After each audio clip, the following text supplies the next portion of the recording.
Thank you and good evening, everybody. Welcome once again to Wiseman.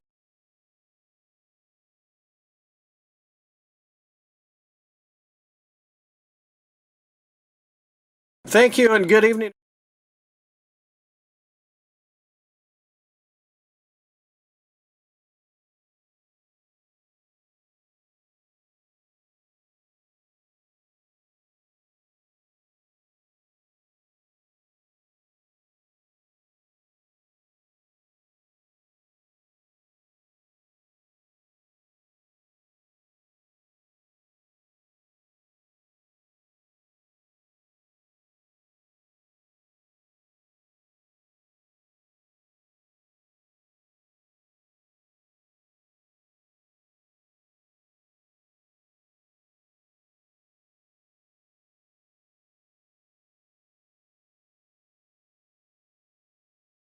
Thank you and good evening, everybody. Welcome once again to Wiseman Field, where tonight the Torrington Trailblazers will host the Tongue River Eagles. Tongue River coming into tonight's game 2-0 after a Week 1 forfeit victory with Thermopolis and then defeating Burns last week at home in week number 2. And the Blazers coming into tonight's game 1-2. Torrington, their first victory of the season, a conference victory to boot on the road at Glen Rock last week. Great game for the Blazers as they shut out the Herders 34-0. And of course, Torrington opened the season at home against Gearing, dropped that ball game, and then forfeited the second week to Douglas. So Torrington 1-2, and the Eagles 2-0. Big game. Big conference game here tonight in Class 2A East for both squads. It should be a fantastic ball game, and our pleasure to bring it your way. Big thanks to the Torrington Blazers sponsors, bringing you this and every other broadcast during the regular season. Please mention you appreciate hearing them. The Torrington games on KGOS when you step into those businesses. We'll take a break here on the pregame show and be back to chat with head coach Russell Steinmetz right after this timeout. Everyone knows Goshen County has the most supportive high school fans. This is Amy Baumgartner, personal banker with Pinnacle Bank, and we're now offering debit cards featuring the Trailblazers, Cyclones, and Doggers. It's one more way you can support your favorite team. Stop by 2000 Main Street or give us a call at 532-2181 to find out how you can get your school pride debit card today. Pinnacle Bank, the way banking should be. Member FDIC.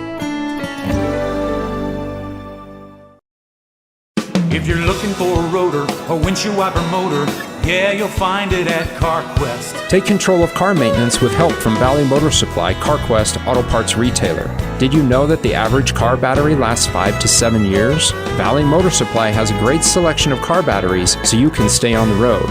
Stop in at Valley Motor Supply CarQuest, your local auto parts retailer in Torrington and Lusk. Yeah, you'll find it at CarQuest. It feels good to be free. Free to come and go. Set your pace and choose your path. Banner Torrington Community Hospital offers new technologies, in-state specialists for the road less traveled, and the healthcare professionals you know for a familiar face along the way. Torrington Community Hospital, providing a wide breadth of care, making healthcare easier so life can be better. We treat you like family. You're one of our own. When it comes to putting up fences, corrals, and additional outbuildings on your farm or ranch, you can always count on Century Lumber to have on hand the materials you'll need for all kinds of projects. 3.5 by 6.5, 5 by 8, or 6 by 8 treated posts. They also carry sizes of panels and supplies for the fencing you may need to put up this year. And no matter the tank size you need for your herd, they have all sizes to choose from. They know that jobs around the farm and ranch are never ending, and that's why they're ready to help you out. Century Lumber, Torrington. Grant Jones back on the pregame show, now joined by head coach Russell Steinmetz of the Torrington Trailblazers ahead of this game with Tongue River. And boy, looking back last week, big win on the road at Glen Rock. Good to get that monkey off the back, for the first victory of the season. Yeah, first victory of the season. We got off the bus, handled, the first quarter, into the first quarter 6-0, and then we had a real explosive second quarter, and so it was great to see that, and got stops, got turnovers defensively, and when the offense got the ball, they were able to capitalize quickly on quite a few of those drives. I think to me it kind of gave me a glimpse of what can happen when formation-wise, whatever, offensively, that you can kind of overwhelm another team because a lot of times your receivers weren't even guarded. Right. There were wide-open receivers, and then just the tempo, our fast offense just also threw them and through their D coordinator, through their players and everything. So, no, it was good. It was good on offense, and Coach Nikolai dialed it up for sure that game. So anytime your D can pitch a shutout, that's a good night out on the turf. And I thought it started up front with a tremendous game by your senior Trevor Schaub. Yeah, Trevor Schaub, absolutely. We knew his first half was pretty good, and then really in the third quarter, I just thought he just excelled, and in the fourth quarter excelled still. So, no, he played a great game, and we were able to win that line of scrimmage on defense. So you mentioned the turnover deal. That was a big feather in your cap in that game. Anytime you can force those turnovers, although a lot of them were unforced on Glenrock's part, but mainly you capitalized on that, and that was the huge thing. Yeah, that ball was on the ground, and we were able to recover it. I think there was only one time where they recovered it themselves. So, no, it was great getting the ball and then capitalizing offensively, finishing drives. Russell, do you feel like at this point that your team's maybe turned a little bit of a corner in the season of what you imagine them to be, as we're only now about 1 week away from the midpoint of the regular season? Yeah, I never thought about midpoint of the regular season coming upon us here, but no, we have high expectations with these seniors. The seniors have high expectations for the season, so no, I think we're on the right track right here. So you hope to keep that momentum going this week tonight against Tongue River. This looks to be a tougher opponent than they were last year. Looks to be a tougher opponent than Glenrock. Yes, I would agree with that. They are tougher than they were last year. A lot more physical for sure with this team. I think there's 10, 11 seniors on this team. So anytime you have 10, 11 seniors on a team, you have a lot of upperclassmen. You got a lot of experience. Last year when we faced this team, they were out a bunch of players. This year they are not. So they are full steam ahead as far as I know. And I mean, just physical kids that are coming out and they want to get off the bus and come out and try and get a W. Yeah, the physicality thing kind of struck me too. They got a strong, big defensive line. This is going to be a big test for your young offensive line. Yes, I agree. They have experience with those guys. A lot of those guys, we went back and watched film from last year. They were playing last year against us, and so they do have a lot of experience, and they're going to be physical, and we have challenges for sure up front on offense. Defensively for you guys, what does Tongue River like to do with the ball? What do you got to do defensively to be successful? And hopefully, wouldn't it be cool, pitch another shutout? So their spread offense, you're going to see one back, so 10 personnel throughout the whole game. They're 70-30, 70% run, 30% pass. When they do pass it, they have short passes, they have long passes. The quarterback has a great arm, so we're going to for sure have to hem them in and gang tackle this back and keep the quarterback controlled. I realize a shutout's a little much to ask, but we can dream on this show, you're right. So, injuries, Russell. Anybody we won't see coming into this one? How'd you come out of Glenrock? Coming out of Glenrock, the kids were hungry to play, so that was awesome to see that. And I think we're still hungry to play. As of right now, pretty healthy. Okay, very good. Well, have a good time. Go get them. We look forward to talking with you after the game. All right, thank you. Head coach Russell Steinmetz of the Torrington Trailblazers right back here on the pregame show after this. Specializing in custom cattle feeding, Dinklage Feed Yards features old-fashioned reliability and commitment to create better feeding and marketing opportunities, including specialty programs such as Verified Natural and NHTC. Dinklage ranks as the top choice of progressive cattle feeders throughout the country, and our financing department offers a prompt, convenient, and competitive response to our customers' cattle or feed financing needs. Make Dinklage a part of your team and allow us to maximize your profits. Dinklage Feed, East Highway 26, Torrington. Other food delivery apps charge surprise fees, but Domino's is giving away $50 million worth of surprise frees, like free pizza, lava cakes, or cheesy bread when you order delivery online. And we found some unique ways to get the word out. Like shouting from the rooftop! Free cheesy! Screaming it! We even called Paul Revere. Free lava cakes are coming! Order delivery online and you could get a surprise free from Domino's. No purchase necessary. Open U.S. residents 13 and up through 11/21/21. Odds of winning are 1 in 14. See rules at surprisefreeze.domino's.com for free entry, blackout dates, restrictions, and details. Hi, this is Tanya for State Bank in Torrington. Banking is within reach with our 4 convenient locations in Wheatland, Torrington, Guernsey, and Casper. Plus, First State Bank is a proud division of Glacier Bank with affiliations to community banks in Wyoming, Montana, Colorado, Idaho, Arizona, Utah, Nevada, and Washington. Check out all the areas we serve on our website at fsbwy.com. Personalized banking is within reach in your own backyard and beyond. First State Bank in Torrington, division of Glacier Bank, your first choice in banking. Member FDIC. Welcome back to Wiseman Field on the pregame show, getting all set for Tongue River and Torrington. Let's take a swing around the state from scores from last week in Class 2A. It was the number 1 Wheatland Bulldogs and a nail-biter over Bighorn 20-13. Big Piney beat Thermopolis 14-12. Tongue River over Burns 12-8. It was Lyman defeating Cokeville 30-20. Kemmerer defeated Pinedale 20-0. It was Lovell over Mountain View 20-7, and Upton Sundance defeated Newcastle 28-6. So things sit like this in Class 2A East. 4 teams at the top of the conference at 1-0, 4 teams at the bottom at 0-1. Tongue River is 1-0 and 2-0 overall. Same with Upton Sundance. Same with Wheatland. And the Torrington Trailblazers 1-0 in conference play, 1-2 overall. Bottom half of 2A East. Glenrock 0-1 in conference play, 1-1 overall. Bighorn, Burns, and Newcastle all 0-1 and 0-2 overall. WildPreps.com coaches and media football poll looks this way for Class 2A. Wheatland stays atop the rankings this week at number 1. Lyman stays at number 2. Lovell, in a tie for 5th last week with that big win, moves up to 3rd. Torrington stays at number 4 this week, and Upton Sundance stays at number 5. Games around the area this week look like this. Newcastle is at Bighorn, Glenrock at Burns, Upton Sundance at Wheatland. That's probably the Class 2A game of the week right there, as the Wheatland Bulldogs have had their difficulties with Upton Sundance over the years. Pinedale at Big Piney out west, Mountain View at Cokeville, Kemmerer at Thermopolis, and Lyman is at Lovell.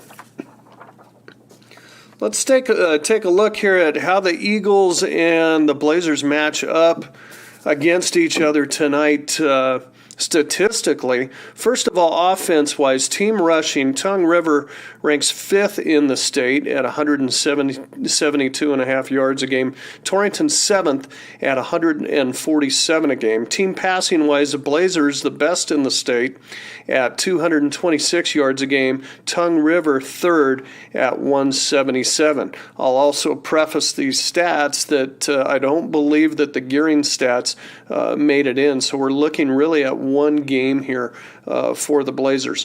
Team offense-wise, Torrington 2nd overall in offense, 373 yards a game. Tongue River 3rd at 349 yards a game. Rush defense-wise, the Eagles best in the state, allowing just 45.5 yards a game. Torrington about midway, 9th in the state, allowing 141 yards a game. Pass defense-wise, the Blazers 2nd, allowing just 4 passing yards. And again, I believe that was just against Glenrock last week. And Tongue River 10th pass defense-wise, allowing 115 yards a game. The Eagles have 2 scored touchdowns defensively, along with 3 interceptions, so probably a couple of pick sixes right there. Team defense-wise, Torrington third in the state, 145 yards a game, and Tongue River fourth at 161. So both these squads pretty darn close statistically. Individually, rushing, Cash Van Tassel for Tongue River ranks 9th in the state on the ground, 65.5 yards a game. Right behind him, Carson Schultz at 65 yards a game. Again, Carson will be unavailable tonight. Passing-wise, Bo Bivens, number 1 in the state, 226 yards a game. And Eli Cummins for Tongue River, 3rd, with 177 yards a game, a completion percentage of 57%, 4 touchdowns, 1 interception. Receiving-wise, Kaiser Wolf the best in the state at 125 yards a game. Nate Guyman, 3rd for Tongue River, 84.5 yards a game. 7 receptions so far for Guyman, 1 touchdown. Chase Miller also in the rankings, receiving-wise, 10th in the state, 52 yards a game. So punting-wise, first of all, punt return-wise, Ryan McCafferty is the man for Tongue River. He ranks 4th in the state in returns at 14 yards per attempt. He also does the punting for Tongue River, 8th in the state, 34.2 yards per attempt. Kickoff-wise, no surprise here. Chase Miller, the top kickoff man in the state, with 58.2 yards per attempt. He had 4 touchbacks against Glen Rock last week. Defense-wise, a couple of Blazers ranked towards the top of that list across the state. Dylan Packard and Carson Schultz, 12 and 13 across the state, both with 16 defensive points per game. Travis Axemet for Tongue River ranks 19th. He has 14.5 defensive points a game. 12 assisted tackles, 6 unassisted. Also up there in the rankings for Torrington, Cole Perry out at number 21, Deegan Keith at number 22, and on down the list from last week, Brendan Flock and Trevor Schaub. That'll do it for stats for the ball game coming up here between Tongue River and Torrington, and we'll be back to take a look at starting lineups coming up right after this. To replace the windows and doors in your home or have a new construction project, then look no further than Gherkin Windows and Doors, available at Blodorn Lumber in Torrington. Stop in today and see their impressive product gallery. With over 80 years of manufacturing experience and expertise, get the quality that you deserve with Gherkin Windows and Doors. It's all available at Blodorn Lumber in Torrington. Stop and see their display today, 219 West 21st Avenue. Welcome back to Wiseman Field, everybody. Getting all set for the Eagles and the Blazers coming up shortly. Time to take a look at starting lineups, and they are brought to you tonight by Empire Realty. Folks, don't trust your property to just anyone. Selling your land is selling your livelihood, your equity, your savings, and your retirement. You only have one chance. Trust your investment to Casey Essert at Empire Realty in Torrington. Contact Casey at 534-2222. He'll be there for you. Let's take a look at both teams' offensive starters coming into tonight's game. First of all, for the 2-0 Tongue River Eagles, they're coached by Steve Hansen in his 5th year. Along that offensive line, the Eagles will go this way. Unfortunately, no heights and weights on these players, so we'll have to wait to see just how big they are once we get into the game. Getting the start for Tongue River, a junior, number 51, Bonner Wood. Also along the offensive line, a senior, number 55, Adam Stainbrook. Another offensive line starter for Tongue River, senior, number 62, Wyatt Barnes. They'll also go with a sophomore, number 75, Nixon Ryder. And another senior for the Eagles, number 78, Jacob Knobloch. The wide receiver tandem, they'll throw 4 of them out there at times. So let's go through them. A senior, number 11, Garrett Osler.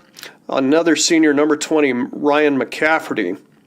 A sophomore, number 21, Caleb Kilbride. And a junior, their leading receiver, number 24, Nate Guymond. The Eagle backfield goes this way. The quarterback, a senior and a 2-year starter, number 3, Eli Cummins. And the running back for Tongue River, a senior, number 15, Cash Van Tassel. Also of note, we'll see some running from sophomore, number 43, Alex Barker. So the Blazers will go this way. Across that offensive front, let's go left to right across it for you. The left tackle, 6'1", 230, and a sophomore, number 70, Ty Bennick. The left guard, 5'10", 215, and a junior, number 60, Caden Miller. The Blazers center tonight, 6', 200, and a sophomore, number 64, Braden Frazier. The right guard, 5'8", 170, and a junior, number 58, Dylan Packard. Of course, Packard spent some time at running back late in the game last week at Glen Rock. We'll see if we see that again here tonight. And the right tackle, 6 foot and a junior, 200 pounds, number 76, Sam Birdsall. Blazer tight end caught his first touchdown as a Blazer last week, 6'2", 215, and a junior, number 87, Ryan Baker. The Blazer wideouts go this way, 6'1", 165, and a senior, number 1, Deegan Keith. 6'3", 175, and a senior, number 7, Kaiser Wolf. And 5'10", 170, and a senior, number 88, Chase Miller. And the Blazer backfield, couple of seniors there. 6 foot, 185-pound quarterback, number 8, Bo Bivens.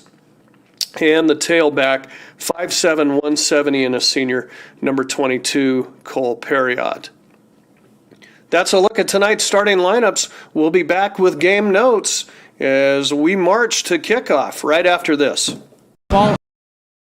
And volleyball. Heartland Embroidery is ready to dress you up in the perfect apparel to root for your favorite team. They've got all you'll need to represent the Doggers, Blazers, and Cyclones, and anything in the store can be customized to show your favorite students or player's number and name. Don't forget about Cowboy football. Heartland Embroidery is proud to be the area's largest retailer of cowboy gear and apparel.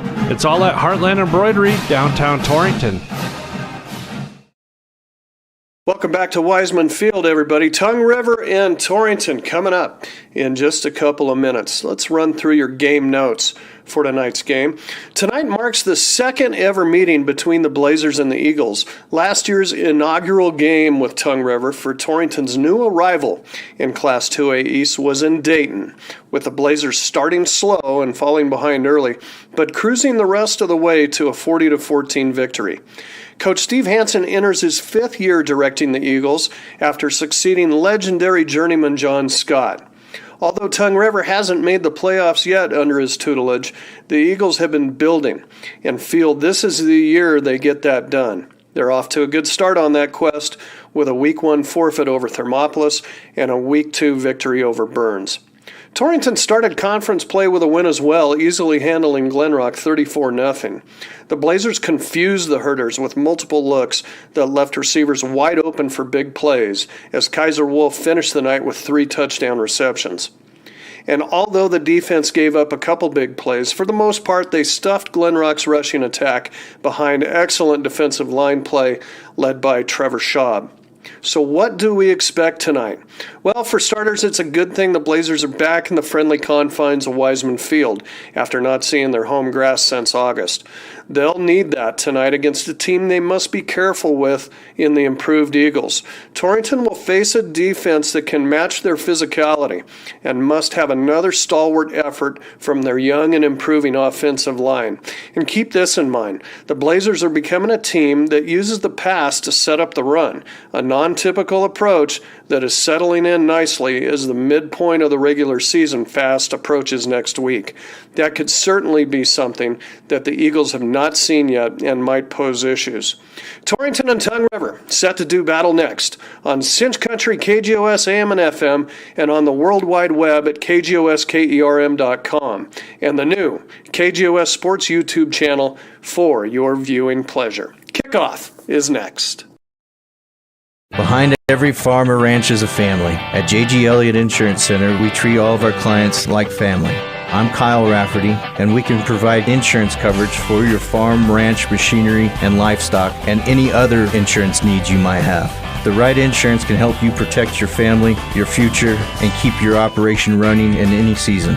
Let us protect what means the most to you. Give me a call or stop by my office in Torrington. J.G. Elliott Insurance Center, a Platte Valley company.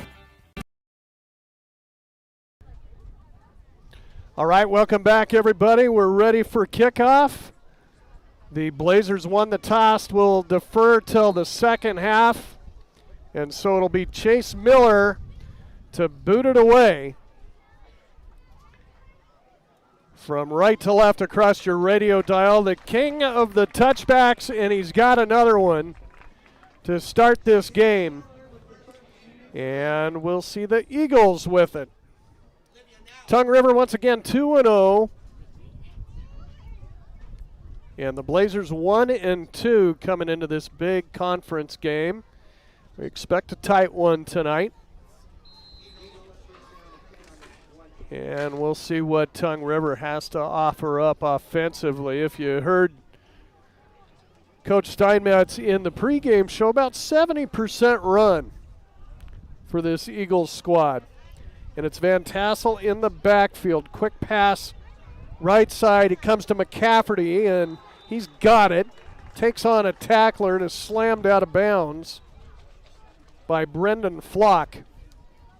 After about a 6-yard pickup, in fact, we'll give him 7 on the play, 2nd and 3.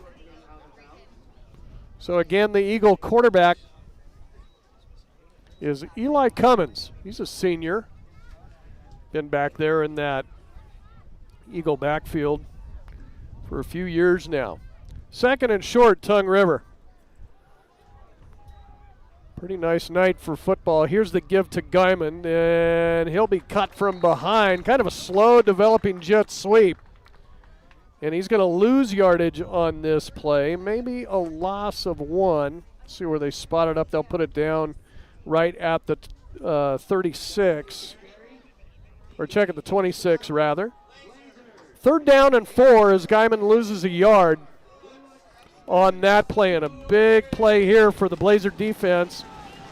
Trying to get the ball here in the first quarter as we've just started here at Wiseman Field. Nice night for football, a little breezy, a little cooler than it's been too. This play will be blown dead, and this will be a false start assessed against the Eagles. First penalty of the ball game. Going to go on Tongue River. That sure helps Torrington out right there, pushing them back a little bit on 3rd down, makes it 3rd and 9 for the Eagles. So Torrington with a big opportunity here to stop them. Again, the Blazers last played on their home field here 3 weeks ago, way back in August. A loss to Glenrock. So some home cooking tonight. 3rd down and 9 now for Tongue River. Cummins in the pistol set. Straight drop back, looking to throw, fires, it's incomplete. Well defended out there by Cole Perriott as he was looking for Caleb Kirkbride. It'll be 4th down, and the Eagles will be forced to punt it away. Great stop there by the Blazers, and it looks like we have an opportunity for some good field position as the Eagles are punting into the wind, which is keeping that huge flag out in the south end zone upright. It's going to be McCafferty to boot it away. Brendan Flock, the speedster, the junior, back deep for Torrington.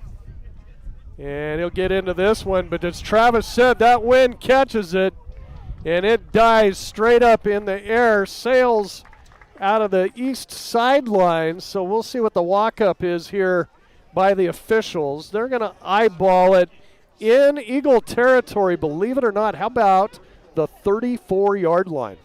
great field position for Torrington's first possession. So, like I mentioned, the wind helped us out there. It was a great punt, just got it hung up in the wind. If you missed some of the pregame and you're wondering just where Tongue River is, and again, this is just a second meeting between these two squads, you know, with Torrington dropping down to 2A. It's in Dayton, and that is northwest of Sheridan. So pretty close to a 5-hour trip getting here to Torrington for the Eagles. Bivens going to throw. He's got Miller near side. Puts down a defender, and Miller's loose to the 15, down to the 10-yard line. Well, and that was an amazing play. Miller just kind of shoved his shoulder into his defender, knocked him down, and was able to pick up a huge gain right there for the Blazers. Boy, what a big physical play by the senior.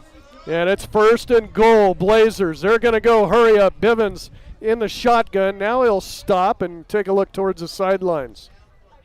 Got 4 wide receivers out in the pattern. And Perry out the lone setback with him. Bivens to throw far side. It's caught. Kaiser Wolf, and he's in. Touchdown, Torrington, on their second offensive play of the game. And just a great catch there by Kaiser. His defender was actually in the right spot, but didn't know the ball was coming to him, and Kaiser saw it, obviously knew where it was going to be, and was able to haul it in for the touchdown. Great play by the Blazers. Well, that didn't take much time at all.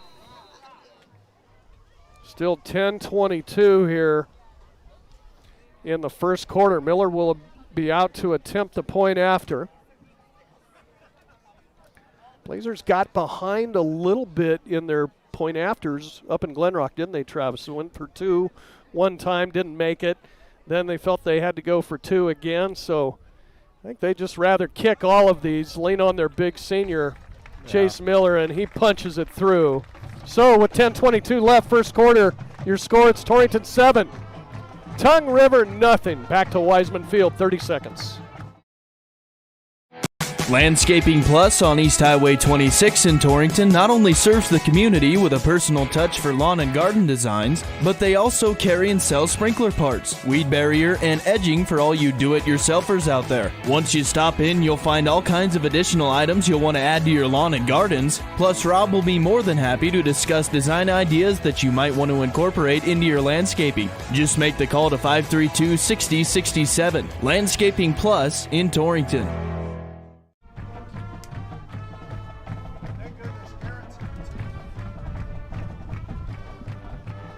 Welcome back to Wiseman Field, everybody. Grant Jones, Travis Reinhardt, and Bubba Caith alongside, running the camera.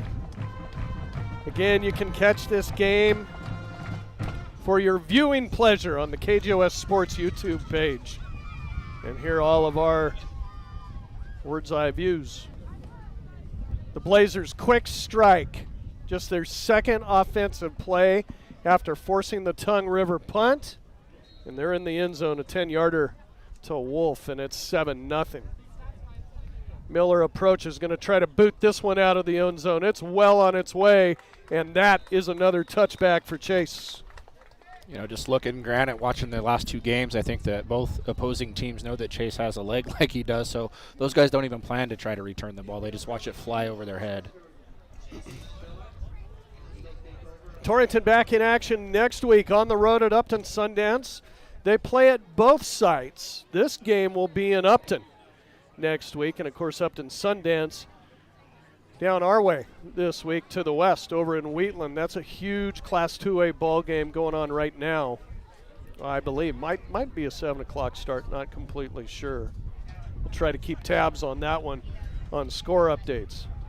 Here's a give, Van Tassel right up the middle, not much. As making the stop, Trevor Schaub across the 20 out to about the 22. 2-yard pickup for Van Tassel. Cummings ran over to the sideline. Talk to head coach Steve Hansen real quick, get the play, bring it in. Looks like that Upton Sundance game, Grant, started at 6 like ours. Okay. Well, that'll be good. We'll be able to keep tabs on that. Blazers will rush 4 on this 2nd and 8. Cummings the give, Van Tassel up the middle. Schaub there again to spin him around and stop him at the 25-yard line. but good enough for a pickup of 3 more. It's going to be 3rd down and 5 here for the Eagles. Again, 9:23 left here, first quarter. Clark and Associates scoreboard, and the Cowbells come out at Wiseman Field.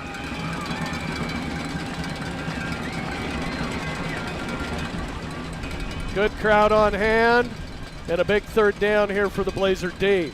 Pistol formation. Cummins, Van Tassel, Cummins to throw, fires. It's caught, dropped, incomplete. Intended receiver Guyman heard footsteps in the form of Carson Schultz and couldn't hang on. Carson was right there and just stood straight up and managed to hit him pretty hard, so took his attention off of catching the ball and was worried about those footsteps. 2 Tongue River possessions, 2 3-and-outs by the Blazer D. And so they'll punt again. This didn't work out too well last time for McCafferty. Not much of a net on that one.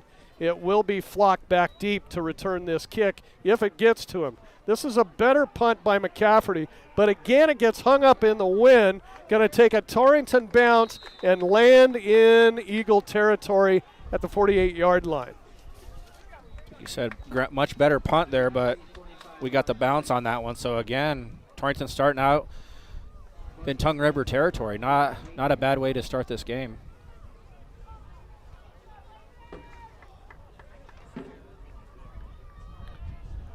So here come the Blazers. Just took them 2 plays to score first time.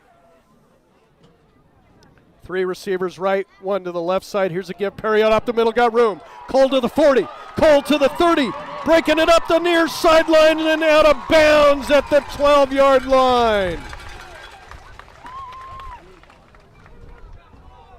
Cole, Perriott with a burst. And they'll spot it at the 11. Blazers' second first down of the contest. They can get a first down at the 1. This time Wolf will split out right side and Keith to the near side. Bivens shotgun, a little cross buck. Carson Schultz, he's loose to the 5, diving towards the end zone, and he's in! Touchdown, Blazers! Carson Schultz, 11 yards out. Well, that's huge for the Blazers, Grant. If you think about it, on their first possession, everything through the air. On the second one, 48 yards on the ground and 2 plays for a touchdown. So Torrington's hitting on all cylinders. Coach Nicolay is calling up a good game early on, and the Blazers right now have a 13-0 lead, waiting the point after.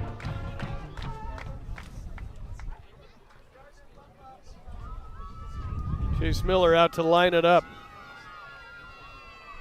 Snap is good, hold is down, kick is on the way. Plenty of leg, my goodness, he kicked it out of the stadium, and it is good. Torrington coming to play tonight. The horses are running, and the Blazers lead it. 14-0 still with 8:35 left. First quarter, back to Wiseman, 30 seconds. It's a big deal to your overall health.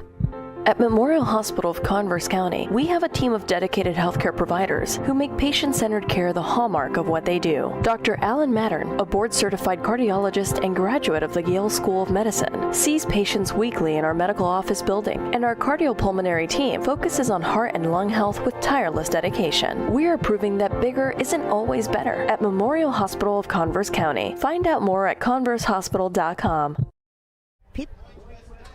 Welcome back to Wiseman Field. Quick score update over with Travis. Just looking at Class 2A right now, 2 final scores in 2A. Big Piney over Pinedale, 28-0, and Cokeville over Mountain View, 28-7. At the half, Thermopolis has beaten Kemmer, 21-0, and it looks like the rest of the games in 2A, with the exception of Lyman and Lovell, have all started and are in the first quarter. So more to follow as the night goes on those games. Those Cokeville Panthers.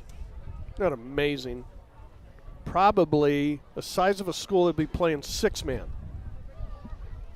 Huge football tradition in that town. And methinks maybe things are a little bit down football-wise now in Mountain View.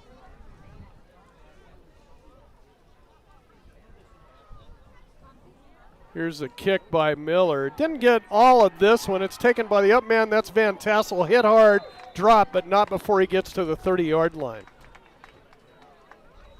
Looked like Chase might have kicked the middle of that ball. Sometimes I think he does that just to let the special teams guys have something to do on kickoffs. So, 2 3-and-outs for Tongue River. Here's their third shot at it in the first quarter. Blazers lead at 14-0, 8:30 left. Quarter number 1. They'll send 3 receivers out, 2 to the left and 1 to the right. Pistol formation once again. Cummins, fake the give, wanted to roll somebody right there. Comebacker to McCafferty. He's got it. Short gain out to about the 35-yard line. Deegan Keith, Kyler Shields combining on that. They'll spot it down for a 6-yard pass completion.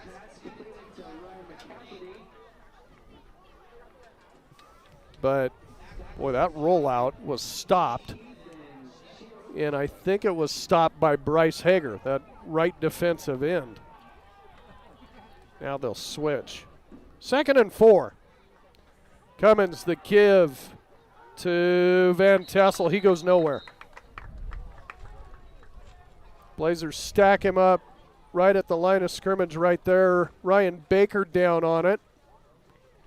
Also, number 76, Sam Birdsall, getting in there. The defensive line's doing some good work tonight there for the Blazers. They have only got 5 yards total rushing on the night, and so they're stopping everything up front like they need to. We'll call this 3rd down and a long 3. Cummins with McCafferty in motion. And the delay give coming to Barker. Barker loose on the far side. He's got a first down across midfield. Banged out of bounds by Kyler Shields. But Tongue River has their first down of the contest. They'll spot it up just outside the Blazer 47-yard line. But hold the phone here. We got a flag.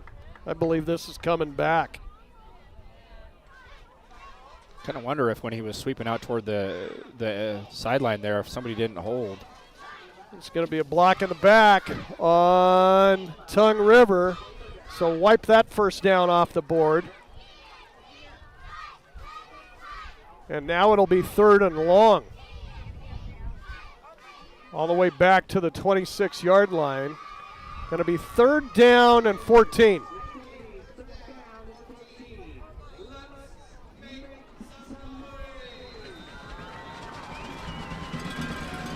Four receivers out in the pattern for Tongue River. Boy, the Eagles snake bit so far tonight. Straight drop back. Cummins firing near side. Ball gets hung up and it's caught somehow on the near sideline by Garrett Osler. I don't know how he hauled that in because Kaiser Wolf was tracking it the entire way, got his arm up in there, and so just a great catch by the Eagles. Going to be all the way down to the Blazer 44-yard line. That'll be 1st and 10 now for Tongue River, right in front of our vantage point.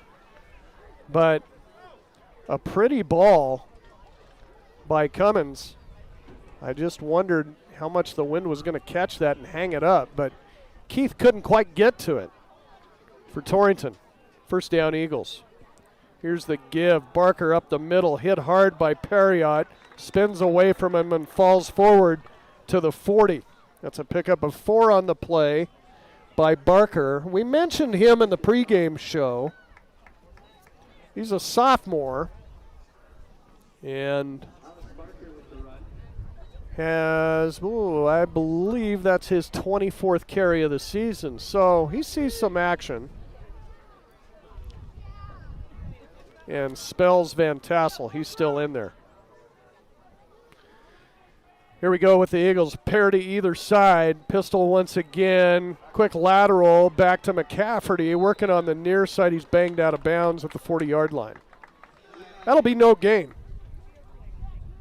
And I believe that was Chase Miller coming up to bang him out of bounds.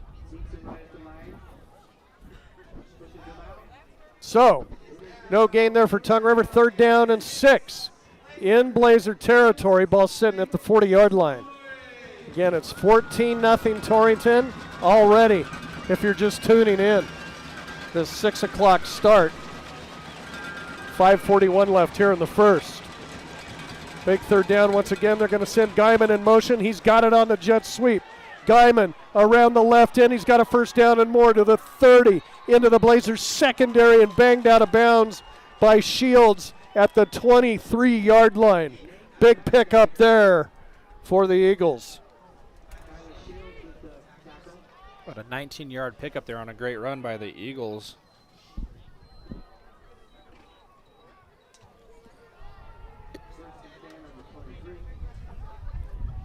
Blazers had a look at that jet sweep earlier in the quarter, stuffed it. That time, Guyman got around him. Once again, a pair to either side, Tongue River driving. Fake the jet sweep, Cummins to throw. Fires, and it's caught. McCafferty has a pick, diving for the cone. He doesn't get it, out of bounds at the 1.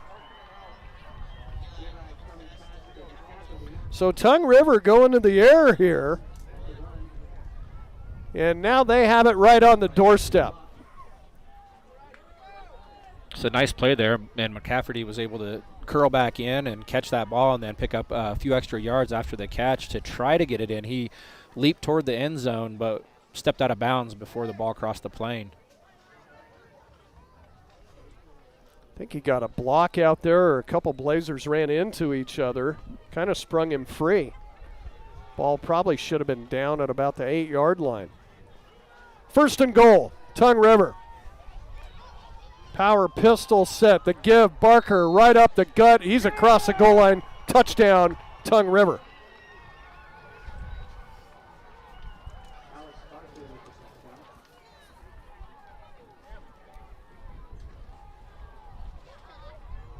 And the Eagles are on the board.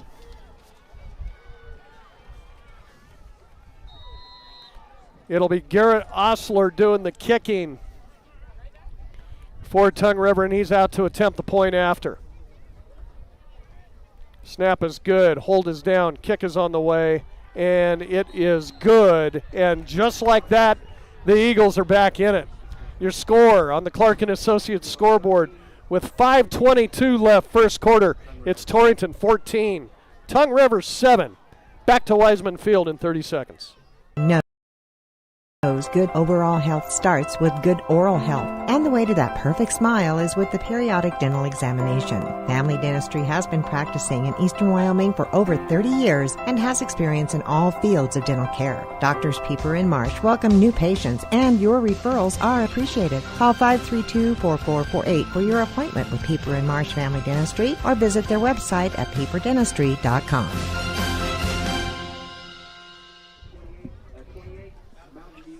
Welcome back to Wiseman Field, everybody. Big answer, Travis, by the Eagles there. Well, we talked about it early on, Grant, that this is going to be a good game. I think that the Eagles aren't going to go away. They're not going to lie down just because they get behind a little, and that drive right there proved that. So I think we're in for a heck of a night, Grant. Torrington started off looking like they'd blow this thing wide open, but a couple of big pass plays by the Eagles got him down to point-blank range, and Barker, the reserve tailback, took it across. Here's the kickoff to Kaiser Wolf. Kaiser across the 20, 25, 27-yard line. That's where he'll be stacked up.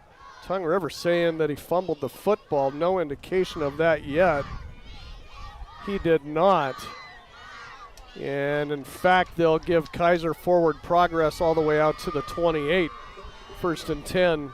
Blazers. Kaiser come up looking for that hole and just couldn't find it. Three of the Eagles were there to stop him, and so I don't know what they saw down on the field. It's hard for us to see, but looked like he went down straight on the ball. We heard a lot about this defensive front for Tongue River, but the Blazers have owned their own line of scrimmage so far. This time they don't, as the give to Perriott, not much. And making the stop right there, big number 88, Jacob Knobloch. That is a big boy. Pickup of 2. Second and 8. Quickly back into it. Here comes the Blazers. Bivin wants to throw. Now he's running out of time. Just heaves it in the direction of Brendan Flock. Incomplete. The only one out there was Tavis Axament. Smart play there by Bo just to get rid of it. He was feeling some pressure on both sides as the pocket kind of collapsed around him, so he got rid of the ball. So the Blazers now facing a 3rd down and 8 in their own territory. Big play here.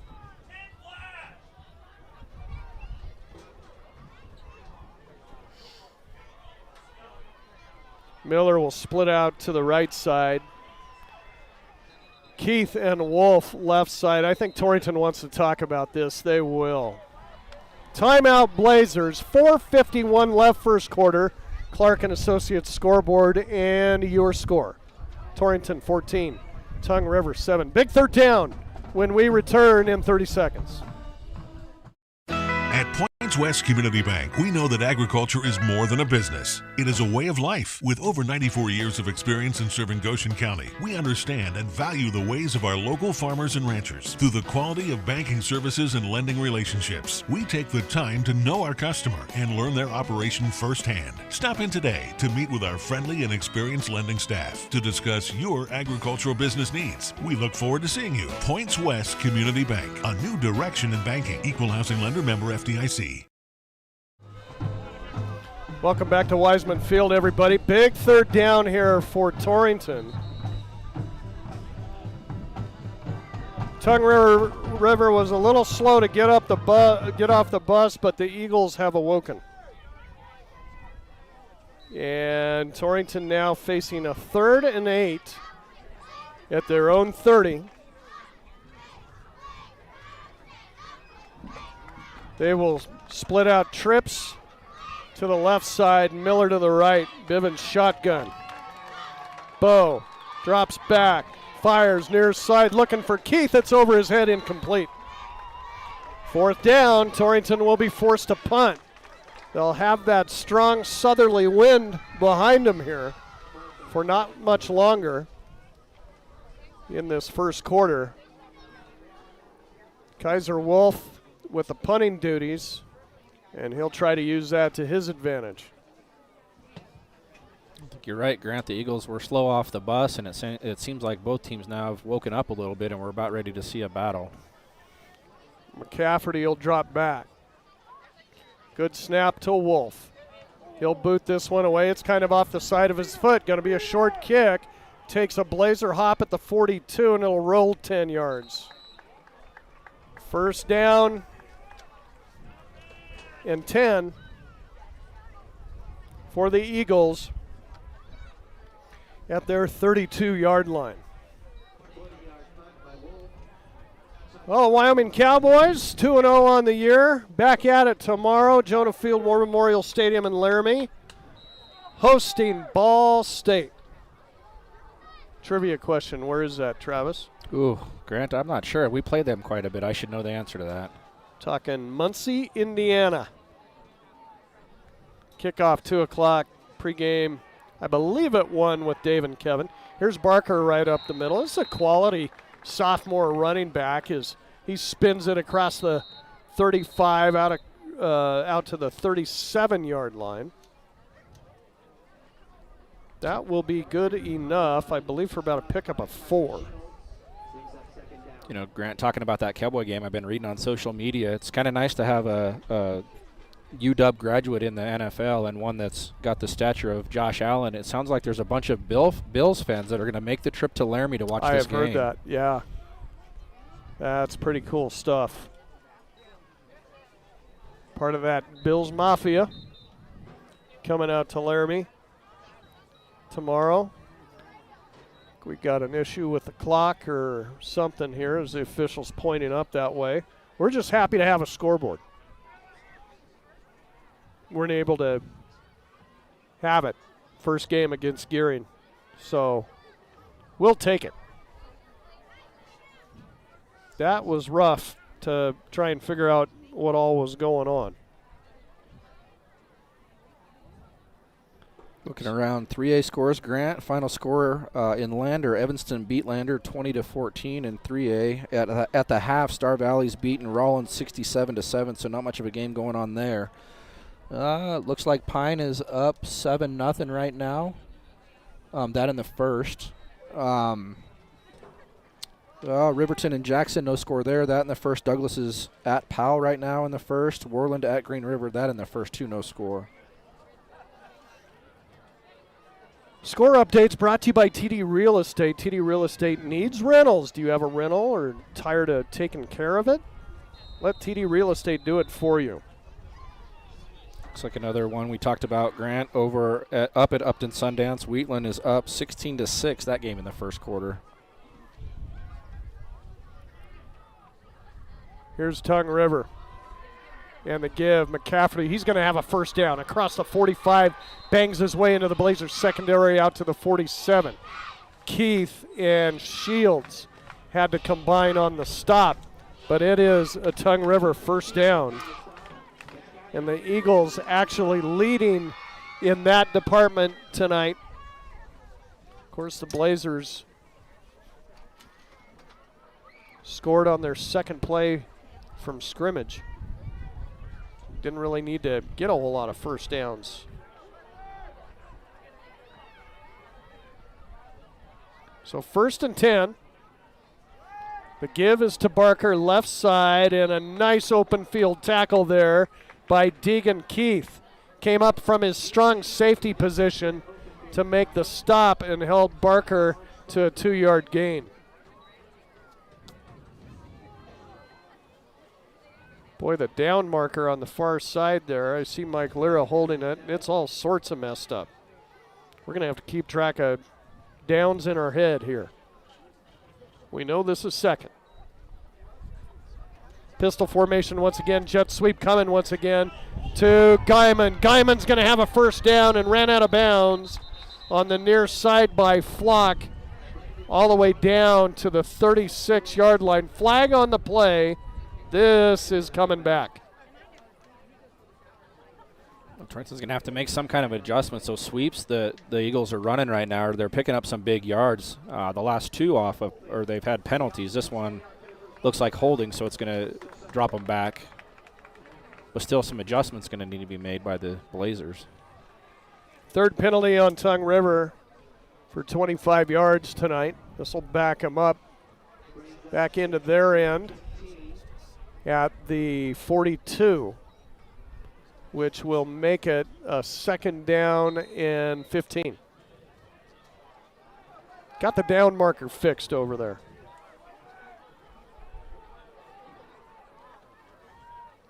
Pistol once again by Cummins. Fakes a give. Now he's just going to run out of it as he rolls away. Turn back in. Perriott catches him. Down he goes. Actually, I think that was Shields that got to him. Yeah, they were both in the vicinity. Not much, maybe back to the original line of scrimmage. And they'll spot it up at the 47. It'll be 3rd and 10 for Tongue River. And the Cowbells come back out at Wiseman.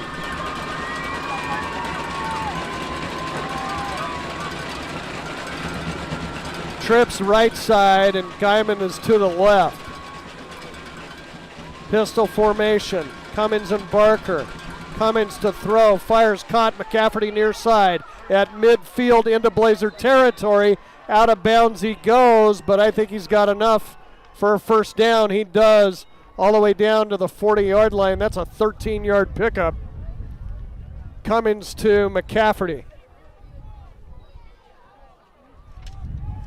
Just a good heads-up play there by McCafferty, kind of holding off his defenders and was able to pick up the first down. I thought he was going to get stopped 3 or 4 yards short. Was able to pick it up. Tongue River on the move once again, trying to tie this ball game up. 3 wide receivers out. High snap to Cummins. Broke up the timing a little bit. He just takes out of there, runs with it. Keith after him. Cummins shakes him off, dives forward across the 40 down to the 38. Good enough for a pickup of 2 by the senior Eagle quarterback. Deegan had him dead to rights in the backfield, couldn't bring him down. The Eagles doing a good job right now of mixing things up both in the air and on the ground, keeping the Blazer defense on their toes. Pistol once again, 4 wide receivers out. Fake the give. Cummins to throw over the middle. It's picked off. Deegan Keith at the 20. Back the other way. A juke and jive at the 30, and he's down at the 33-yard line. Deegan Keith picks up the first turnover of the game. Deegan was tracking that one the whole way, just kind of sat back, and he hit him right in the number. So great throw there by Cummins. Unfortunately, it was to Deegan, and he made a great catch for the interception. Yeah, I tell you, there was a lot of maroon in the vicinity right there. Kind of an ill-advised pass by the senior quarterback Cummins. Going to give Torrington an opportunity here. 1st and 10 at their own 33-yard line. The give to Hager. Bryce shakes off one tackle. He's got a first down. Across the 45 out to the 47-yard line. Bryce just put his shoulder down at about where the first down marker was, knocked one of the Eagle defenders back pretty good, and picked up a few extras. So about a 12-yard gain there by Hager. Nice run.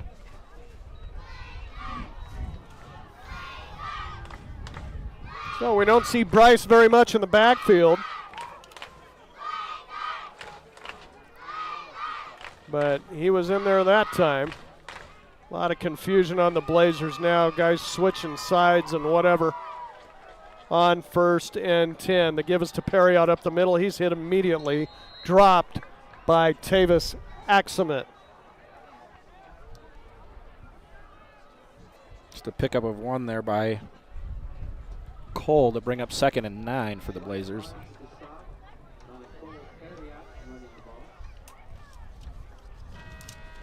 And that'll do it for the first quarter here at Wiseman Field. Blazers started off hot, and then the Eagles woke up, and we appear to have a very good ball game on our hands here tonight. Beautiful night for football here in Torrington. Still a little breezy, but come on out. Still plenty to watch here. 3 quarters left. After 1, it's Torrington 14, Tongue River 7. Back for the second in 1 minute.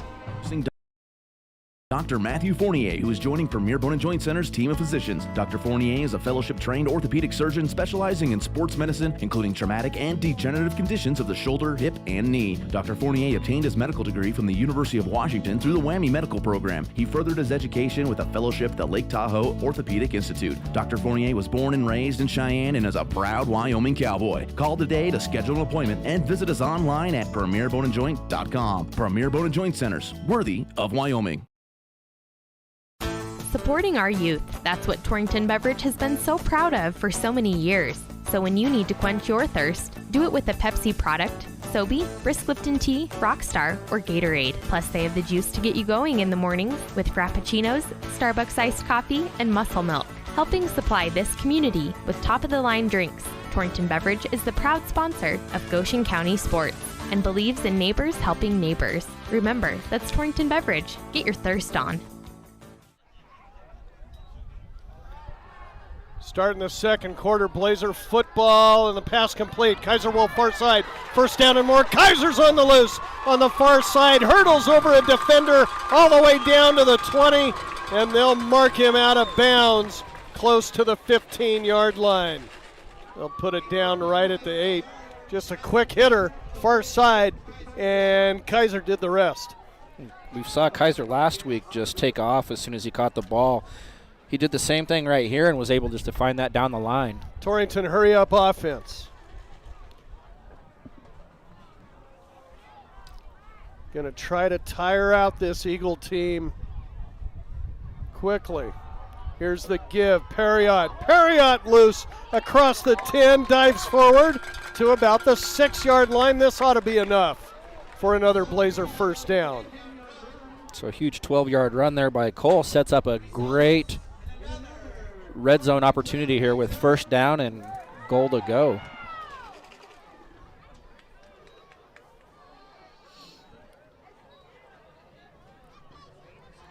Bivens will get the play.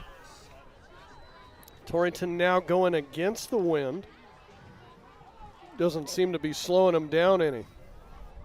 They'll split Keith and Wolf to the left side. The give is to Schultz. This will be blown dead. I'm guessing we jumped off sides there. Saw some movement on the right side of the line. It'll be a false start against Torrington. That's their first penalty tonight. That's something we talked about after the Glenrock game. They needed to make some adjustments there in the penalties, and so far they've done that tonight.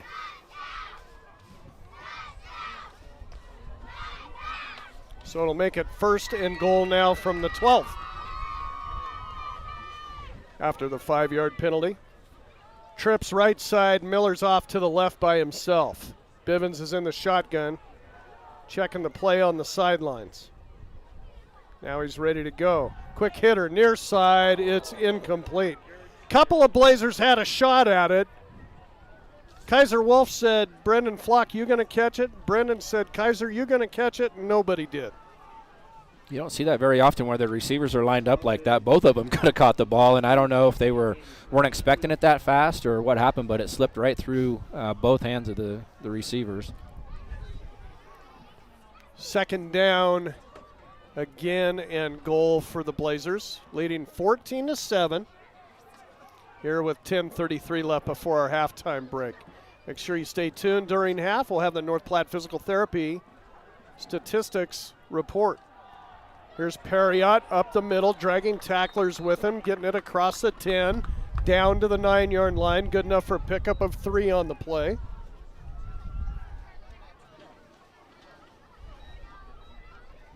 And it'll be 3rd and goal, Torrington.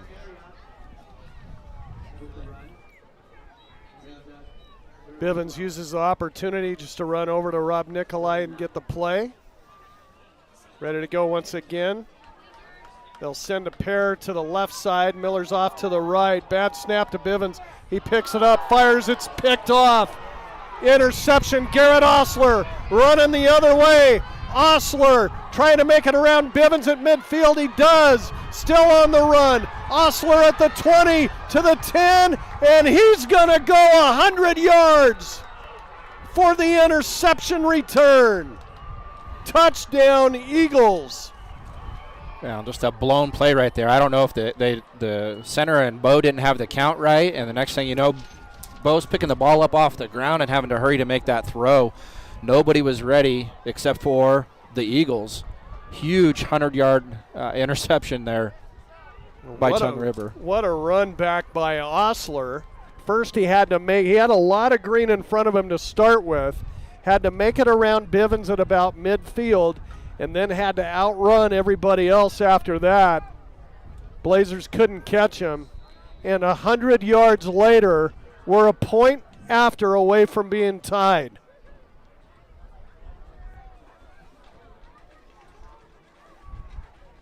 Osler, after going all that way, will be out to attempt the point after. It's on the way, and it is good. And so, wow, how the fortunes have turned here in the first half at Wiseman Field. With 9:40 left here before our halftime break, we're all knotted up. It's Torrington 14, Tongue River 14, and we're back in 30 seconds. Torrington Vision Source is a proud radio sponsor of area athletes and the Wyoming Cowboys. We're your one source for your family's eye care needs. Eye exam, full service optical, contact lenses, eye diseases and injuries, surgical co-management. We use the latest in technology, not only in diagnosing your problem, but also in the products to fix it. Our helpful and friendly staff is just a phone call or click away. 532-4114 or TorringtonVisionSource.com, or like us on Facebook. Torrington Vision Source. Doctors Grant and Linda Jones, East M Street in Torrington. Kerm CWAC game of the week going on 98.3 FM. Grant Caith, Travis Hatton, all the way out in Saratoga. I'd say there must be some hunting or something going on out that way to send them out that far. You know, generally when Travis Hatton's on the radio, that's why, isn't it? Right. We love them both. But they're calling a pretty good game. How about the Pine Bluffs Hornets going out there and putting a 14-zip lead on the host Saratoga Panthers. Well, it's the way this game started. It's not anymore. Knotted up 14 apiece after a 100-yard interception return by Garrett Osler. Just thinking about this, Grant in Saratoga are Grant Caith and Travis Hatton, and in Torrington are Grant Jones and Travis Reinhardt. A lot of Grants and Travises around. This is going to be a returnable kick here for Wolf. He's got it at the 15, heads right up the field. He's across the 30. Flag comes in. Kaiser down at the 33. Let's check the flag. Usually this is against the return team. Well, it's going to be huge right now to see how the Blazers respond to that. Again, a broken play, 100-yard interception return for the Eagles. Torrington's going to have to bounce back here and come up with something, see if they can put a drive together and at least try to gain the lead going into the half.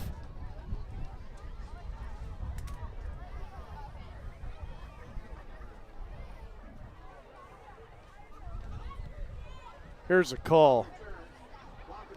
Blocking the back on the kick return. So that's 10 yards from the spot of the foul. Spot of the foul being the 26. This is now on the 16. Kaiser had it all the way out to the 33-yard line. Blazers will send a pair to the left side. Miller's out to the right. Motion Wolf. And the delay give Perriott up the middle. Cole a nice run across the 20 out to about the 21, 22-yard line. That will be good enough to get him halfway to the first down. Actually 6 yards there for Perriott, 2nd and 4. Nice delay there, and Cole let it do what it needed to, and that was open up a hole for him to pick up those 6 yards. Same formation once again. Bivens shotgun and the give. Perriott. Cole's going to be close to a first down, although I don't think he got there. Only to about the 25-yard line before he's driven backwards. It's going to be 3rd down and short for Torrington. 3rd down and about a half a yard.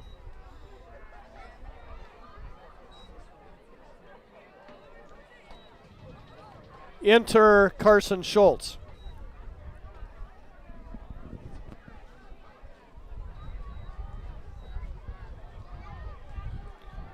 Wolf and Keith will split out right side. And Bivens just going to take it himself, and he's got it. It's like Bo was able to pick up about 2 yards there and the first down for the Blazers, so they're going to keep this drive alive here. Pretty good plowing on the road by Caden Miller, the center, right there for Torrington.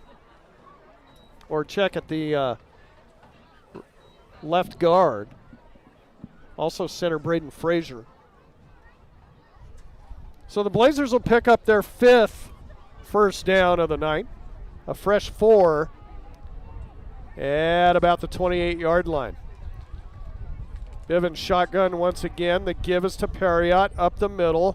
Cole picking his way through. Out to about the 33-yard line. He'll be dropped right there. So another pickup of 5 there by Cole. He's working hard tonight trying to get those yards, but doing a good job at splitting the distance between a first down on the first play every time. They'll give him 5 on the play. 2nd and 5 Blazers.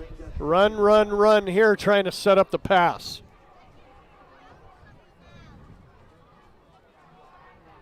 Twins to the left. This time Bivens up under center. The give is to Schultz. Nice move. Schultz falls forward across the 38 out to about the 39-yard line. This should be enough to move the chains. And it is. So nice run there by Carson. Comes in and gets the job done there, continuing to move the ball downfield as they head toward that south end zone. Keeping an eye on the clock. 7:16 left. Here's second quarter. First 2 scores of the game were Torrington. Second 2 were Tongue Rivers. And we are tied. Twins right, single receiver left. Here's a quick pass coming. Wolf's got it. Little comebacker for Kaiser at the 45-yard line, put down there by Osler. Pickup of about 6 for Kaiser Wolf.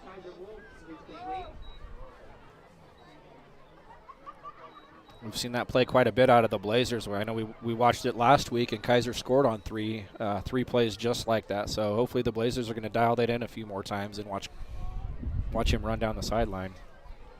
Twins left side, Miller's off to the right. Bivens shotgun once again. Schultz has the give. Carson, first down across midfield into Eagle territory down at the 47-yard line. And Kaiser Wolf a little slow to get up. I think he was out there blocking for Schultz. Got a leg kind of pinned underneath. He's going to try to stay out there.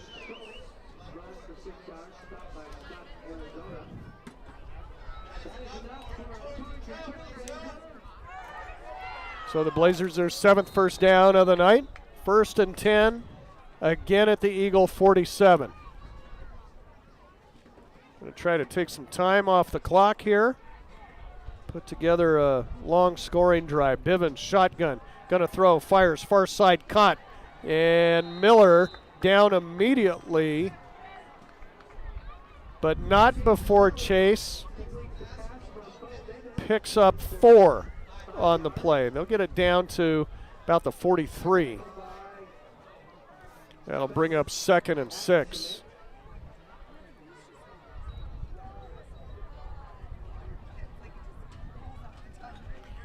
Keith and Wolf off to the right side and Miller to the left. Bivens shotgun once again. Oh, bad snap to him.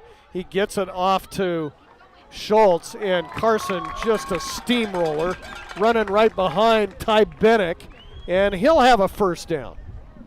Carson just kept those legs going, his big frame moving forward, and the Eagles weren't able to bring him down before he picked up 6 on that run and another Blazer first down. Blazers chewing up little chunks of yards, a little bit at a time on this drive. Taking a lot of time off the clock. We're down to 5 minutes to play here before half. Twins to the right, Miller to the left, Bivens shotgun once again. Bo, straight drop back, has all the time in the world, fires, and this one's almost picked off. Kind of short arm that one, looking for Miller, and he almost had to make a defensive play against Aiden Watt to keep it away from him, and it is tough sledding out there throwing against that wind. Well, and I think Bo stepped into that, but Grant, like you said, I'm still looking at that flag in the south end zone. It's standing up pretty good, and so that was a heck of a throw into the wind at that distance, and he just came up short. 2nd down and 10, Torrington. Bivens shotgun once again, setting up the screens, got some blockers out in front. Here goes Perriott. Cole across the 30, dives forward all the way down to the 26-yard line, and that'll be good enough for 11 yards for Cole Perriott. Great play design, and another Blazer first down. They're going to hurry up here for the next play. A fresh 4 for the Blazers at the 26. This time they'll get Tongue River to jump just so long as the offensive line didn't move first.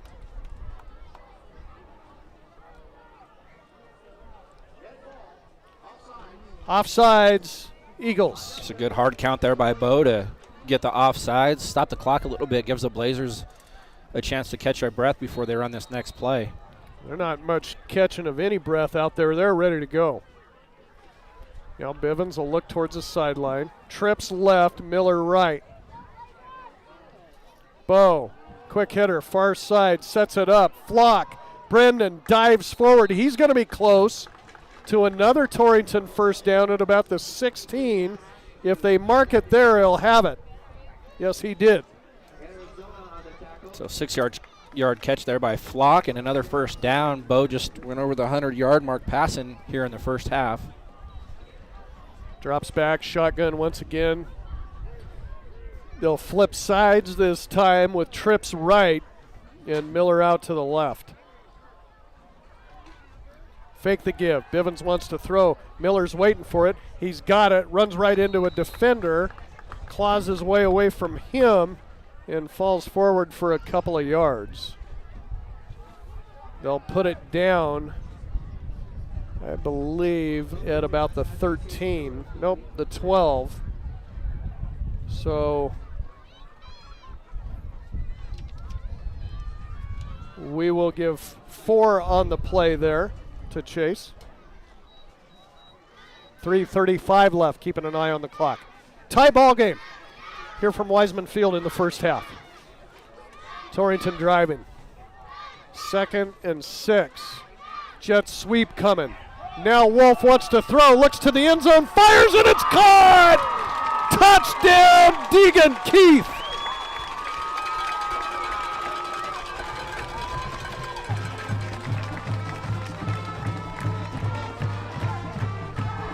Just a great play there by Torrington. I don't think the Eagles were ready for that.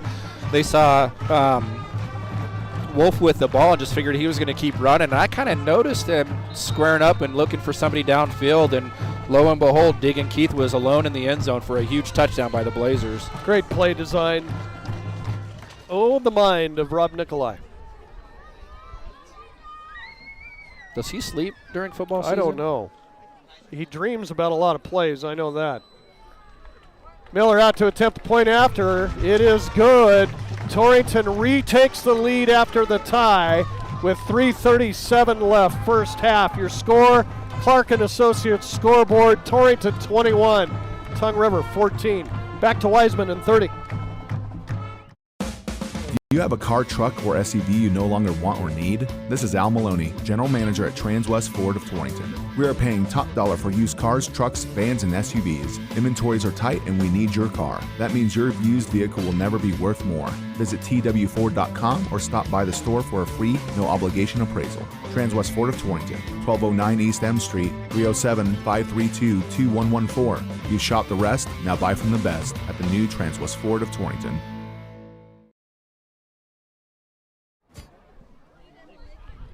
Welcome back to Wiseman Field, everybody. Little razzle-dazzle by the Blazers.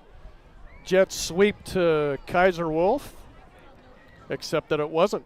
It was a pass. And caught by Deegan Keith for a 16-yard touchdown. Kaiser Wolf's first passing touchdown as a Blazer. Threats all around, Grant. We're doing it on the ground. We've seen him do it in the air, and now we're doing it with some wide receivers. So the Blazers have a plethora of plays to choose from. Well, this will be a challenge for Miller. Kicking into that stiff breeze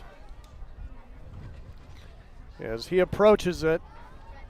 And this one will be taken by the up man, and I think that's Van Tassel. He's out to the 30.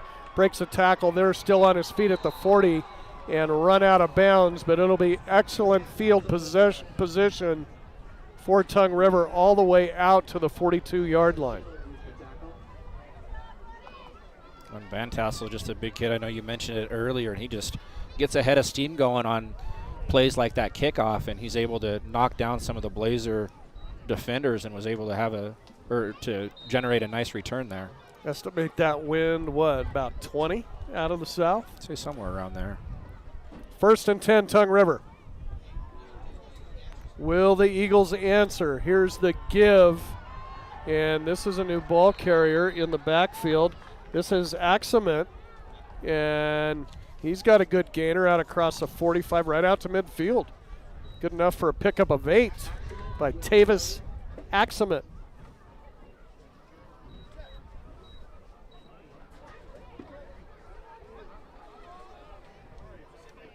They'll send a pair to either side. Tongue River kind of in semi-hurry mode. Setting up the screen, this will be incomplete. Looking for Axemet again right at midfield, but Cummins kind of short-armed that one. Again, 2:35 left, and on the Blazers score, Torrington retakes the lead, 21-17. 3rd down and 2 now for the Eagles. At midfield, here's your Blazer crowd.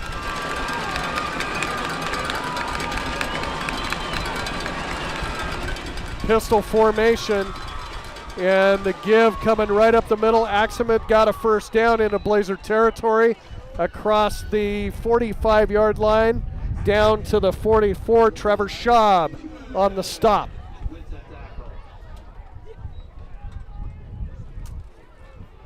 Just a little delay there, Grant, by the Eagles, able to pick up about 6 on that run and the first down to keep this drive going. 2:25 left to go in the half. Tongue River will send a pair to either side. Cummins got his backer in the pistol. He's going to throw. Fires across the middle. It's caught. First down. No, he dropped it. That was Osler. No, it wasn't. It was Caleb Kirkbride, the sophomore. Couldn't haul it in. Nice pass there by Cummins, but like you said, just wasn't able to haul it in. It'll bring up 2nd and 10. Again, stick with us here at half. We'll have the North Platte Physical Therapy halftime show. Run through all your stats from the first half. Try to get you some more scores, too. Guyman in motion. He'll have it on the sweep. Runs right into a couple of Blazers and still has the presence to fall forward near the 40-yard line.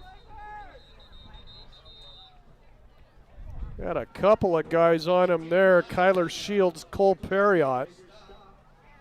And a timeout taken by the Eagles with 2:01 left in the first half. It's Torrington 21, Tongue River 14. Back to Wiseman Field in 30. Would like to take this opportunity to thank all of their loyal customers. They are committed to providing their customers with the highest level of customer service and quality products. Ties realizes that there are other options available for you to shop, and they value the relationship they have built with you, their customers, and really appreciate your business. The staff at Ties Pit Stop thanks you for your continued loyalty, and they look forward to seeing you in the future. Ties Pit Stop, Highway 26 in Lingle, locally owned and operated. Thank you again for all of your support.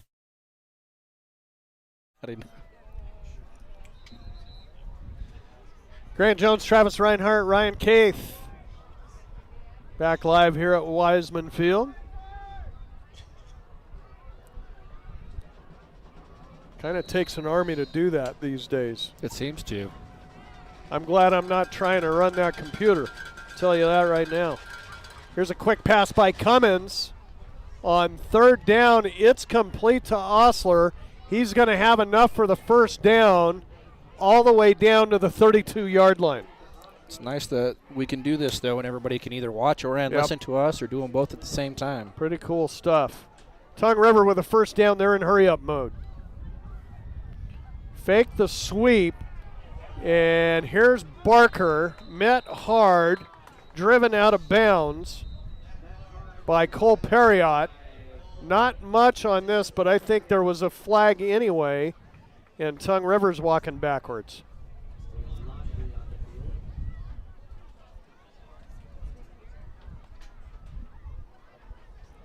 Officials know what the call is. They're trying to figure out where the spot of the foul was.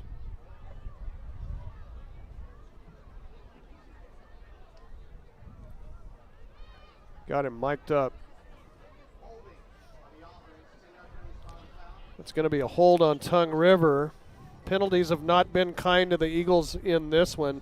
That's their 5th tonight for 40 yards in the first half. Blazers just flagged once. So this will move them all the way back to the 43. And it'll be first down and about 19. Cummins to throw. Looking far side, fires, pretty pass. Caught by Guyman, down immediately. Combining on the stop, Carson Schultz and Deegan Keith. Pick up there of about 5. They'll set it down at about the 38-yard line. Tongue River right back at it. Blazers will rush 5. Cummins to throw again. It's caught and dropped by Osler. And I mean, he was wide open. Yeah, he did us a huge favor right there. Wasn't anybody in the area to guard him and just hit him in the hands. And I don't know if it's cold or he was looking to run afterwards but forgot to catch it first. So big break there by the Blazers. It's not cold. No, it is not cold. It's going to get a lot colder here pretty soon. Blazer crowd comes to life here. Big 3rd down play for their defense. 3rd and 15. Cummins pumps once. This is blown dead. Looks like a false start. Maybe that crowd had something to do with it. Pretty good number of folks out here tonight, and they're very loud.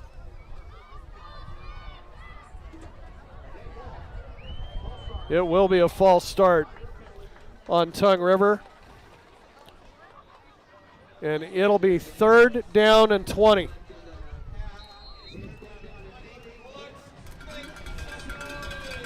And here they go again.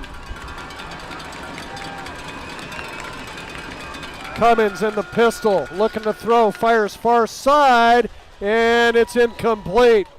Chase Miller draped all over Guyman on the far side and prevented him from really having a good shot at that ball. Great coverage by Chase. Just had his hands up in his face. A great defensive play there by Chase. Watch that the whole way. That's what you want everybody to do on every pass play. So McCafferty will be forced to punt. Brendan Flock is going to drop back just outside his goal line. And they'll get this one away. Flock coming up for it, just going to get away from it. It'll bound into the end zone. Good play there by Brendan to let it go. And it'll be 1st and 10 Blazers at the 20-yard line. Well, Torrington has 55.9 ticks to do something with it if they want to. I believe they've used 1 timeout in the first half. So 2 in their pocket there. And we'll see if they just want to take the lead in or if they want to try to do something here. Bivens going to throw. Setting up the screen. Little flare out to Perriott. Got some blocking in front of him. Cole takes on tacklers, and he's down at the 25-yard line. Good enough for a pickup of 5 on the play. Clock runs, 38 seconds left. Bivens shotgun once again. 3 wide receivers out. And quick hitter far side. Caught by Hager. Bryce with a run and a catch tonight. Down he goes. Not much of a gain here. Maybe a yard. Timeout Torrington. So 20.5 ticks left on the clock here in the first half. And we'll take a quick break here from Wiseman Field. Your score on the Clark & Associates scoreboard. Torrington 21. Tongue River 14. Back to Wiseman Field, 30 seconds. There's the big box stores, and then there's your store. You know, the store that's been around for 100 years with 5 generations making sure their customers are taken care of. That's Valley Mercantile, your Pronto Auto Parts dealer in Torrington. We know what a large company can offer, but we know what we offer as well. The parts you need, along with residential delivery, plus tire rotations, alignments, and brake inspections. We also offer a place for your waste oil disposal. We're your store. Valley Mercantile, your Pronto Auto Parts dealer in Torrington. Stay tuned at halftime here on Cinch Country KGOS. We'll have the North Platte Physical Therapy halftime report for you. 3rd down and 4 for the Blazers. And Bivens just going to take it himself. He's going to be close to a 1st down. All depends on left foot, right foot here. They'll set it down at the 30. I don't know if it's 4th or 1st yet or what. But the official is signaling 1st down. Had to get to the 30 after the touchback. Got there, so yes, move the chains. How about the 11th 1st down for Torrington? Bivens, shotgun, straight drop back, pumps once, now goes down the sidelines, and it's incomplete. Miller had to work his way around a defender, and actually when he emerged on the other side, the ball hit him in the paw. Just turned him around the wrong way, and I think had it been on the inside part of the field, he would have made that catch easy. Probably would have been off to the races, but incomplete there to end the half. Yeah, that'll do it for the first half of action. Really, really entertaining first half. Can't imagine what the second half is going to look like, but it should be something. Don't go anywhere. Your score at halftime here at Wiseman Field, it's Torrington 21, Tongue River 14. Back to take a look at halftime stats after this. People bank with people. At Platte Valley Bank, not only do we provide a wide array of financial services, we also provide leadership and volunteer time to support many community activities. We give our time, talent, and resources to help local organizations that have an impact on our friends and neighbors. Building long-term relationships with our customers and a strong commitment to our community is the way we do business. Platte Valley Bank, member FDIC. Our producers know that running a successful operation these days requires having reliable service and quality products. That's why you know you can trust the knowledgeable people at Westco to provide you sound agronomic advice, aerial application, bulk fuel, lubricants, propane, tires, and other essentials to keep your operation running smoothly. Our priority is helping you succeed. Call or visit your nearest Westco location today. Westco. Service, solutions, success. Westco's your best value through and through. They say the best offense is a good defense. This theory applies on Wyoming roads and highways, just as much as on the football field or the basketball court. Your game plan should always include wearing a seatbelt, and that goes for everyone in the vehicle. Check road conditions before you go. Call 511 or download the Y.511 511 app for road information at your fingertips. Finally, put away distractions, especially your phone, so you're better prepared for the unexpected. This message brought to you by Y.Dot. Everyone knows Goshen County has the most supportive high school fans. This is Amy Baumgartner, personal banker with Pinnacle Bank, and we're now offering debit cards featuring the Trailblazers, Cyclones, and Doggers. It's one more way you can support your favorite team. Stop by 2000 Main Street or give us a call at 532-2181 to find out how you can get your school pride debit card today. Pinnacle Bank, the way banking should be. Member FDIC. Hit the lights, Jax. All right, welcome back to halftime here at Wiseman Field, everybody. Great ball game for your Friday night here on Cinch Country KGOS. We got a good one here for you.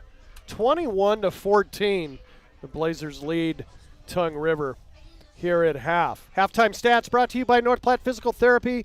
North Platte Physical Therapy is committed to keeping you at the top of your game on and off the field. Marnie and her crew are on the ball and ready to help you figure out what ails you and how to get you back to your best.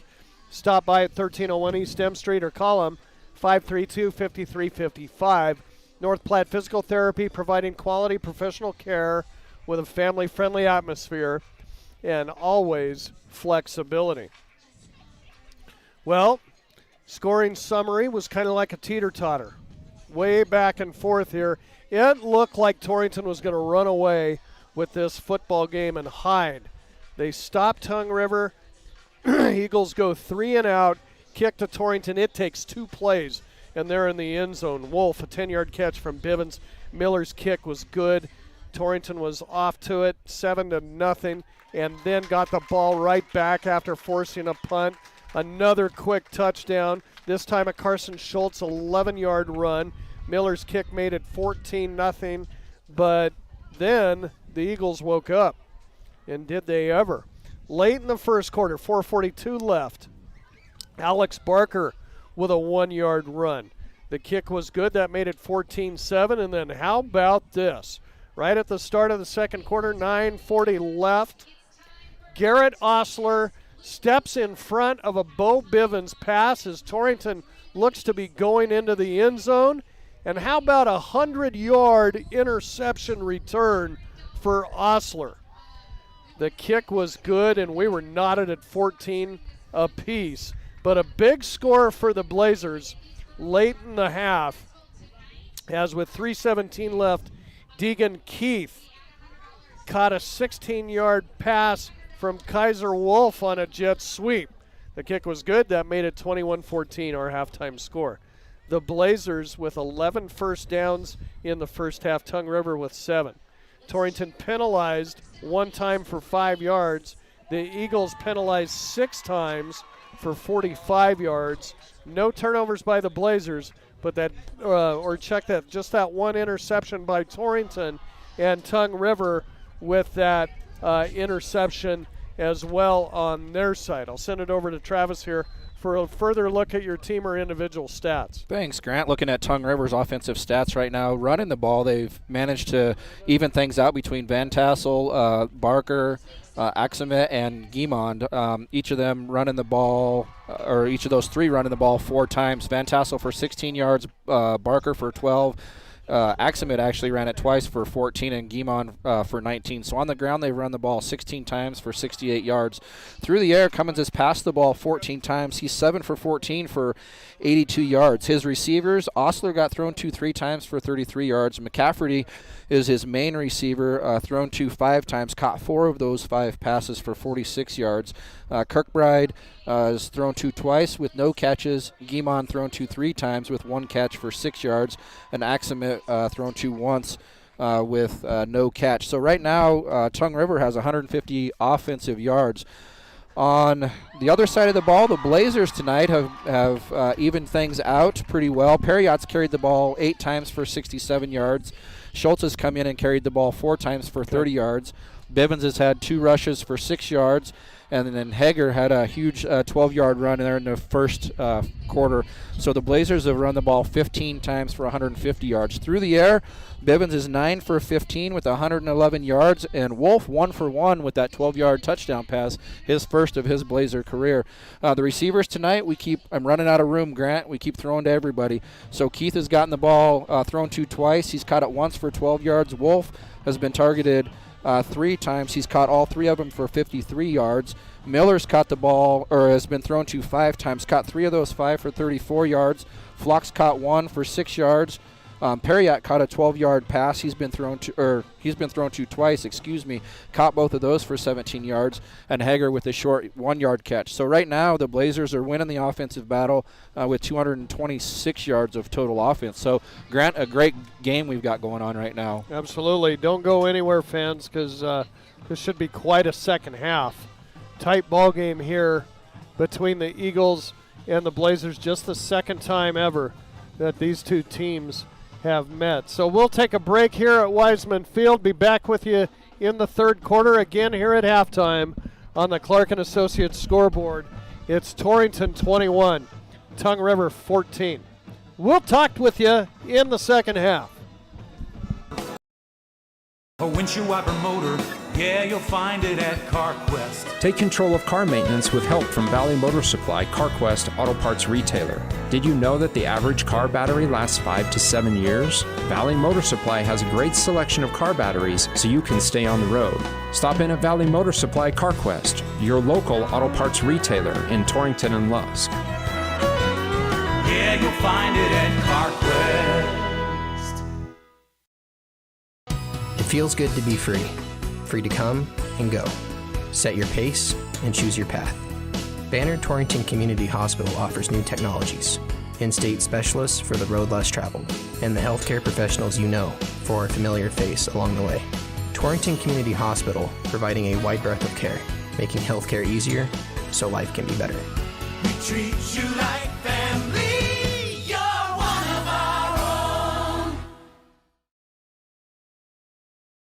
When it comes to putting up fences, corrals, and additional outbuildings on your farm or ranch, you can always count on Century Lumber to have on hand the materials you'll need for all kinds of projects. 3.5 by 6.5, 5 by 8, or 6 by 8 treated posts. They also carry sizes of panels and supplies for the fencing you may need to put up this year. And no matter the tank size you need for your herd, they have all sizes to choose from. They know that jobs around the farm and ranch are never ending, and that's why they're ready to help you out. Century Lumber, Torrington. Specializing in custom cattle feeding, Dinklage Feed Yards features old-fashioned reliability and commitment to create better feeding and marketing opportunities, including specialty programs such as Verified Natural and NHTC. Dinklage ranks as the top choice of progressive cattle feeders throughout the country, and our financing department offers a prompt, convenient, and competitive response to our customers' cattle or feed financing needs. Make Dinklage a part of your team and allow us to maximize your profits. Dinklage Feed, East Highway 26, Torrington. Other food delivery apps charge surprise fees, but Domino's is giving away $50 million worth of surprise frees, like free pizza, lava cakes, or cheesy bread when you order delivery online. And we found some unique ways to get the word out. Like shouting from the rooftop! Screaming it! We even called Paul Revere. Free lava cakes are coming! Order delivery online and you could get a surprise free from Domino's. No purchase necessary. Open U.S. residents 13 and up through 11/21/21. Odds of winning are 1 in 14. See rules at surprise freeze at Domino's.com for free entry, blackout dates, restrictions, and details. Hi, this is Tanya for State Bank in Torrington. Banking is within reach with our 4 convenient locations in Wheatland, Torrington, Guernsey, and Casper. Plus, First State Bank is a proud division of Glacier Bank with affiliations to community banks in Wyoming, Montana, Colorado, Idaho, Arizona, Utah, Nevada, and Washington. Check out all the areas we serve on our website at fsbwy.com. Personalized banking is within reach in your own backyard and beyond. First State Bank in Torrington, division of Glacier Bank, your first choice in banking. Member FDIC.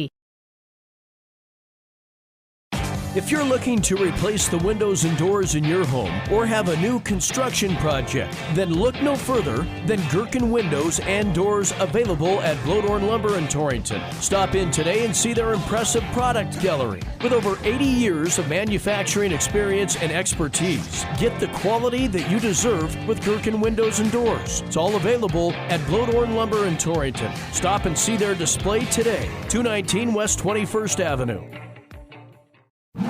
Fall is here and so is football and volleyball. Heartland Embroidery is ready to dress you up in the perfect apparel to root for your favorite team. They've got all you'll need to represent the Doggers, Blazers, and Cyclones, and anything in the store can be customized to show your favorite students or player's number and name. Don't forget about Cowboy football. Heartland Embroidery is proud to be the area's largest retailer of cowboy gear and apparel.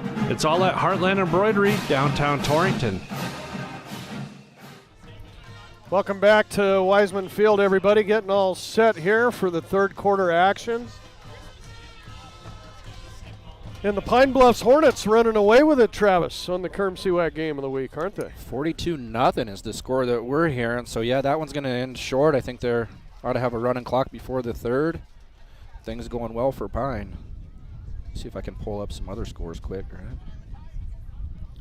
Blazers will get the ball. And there was no way that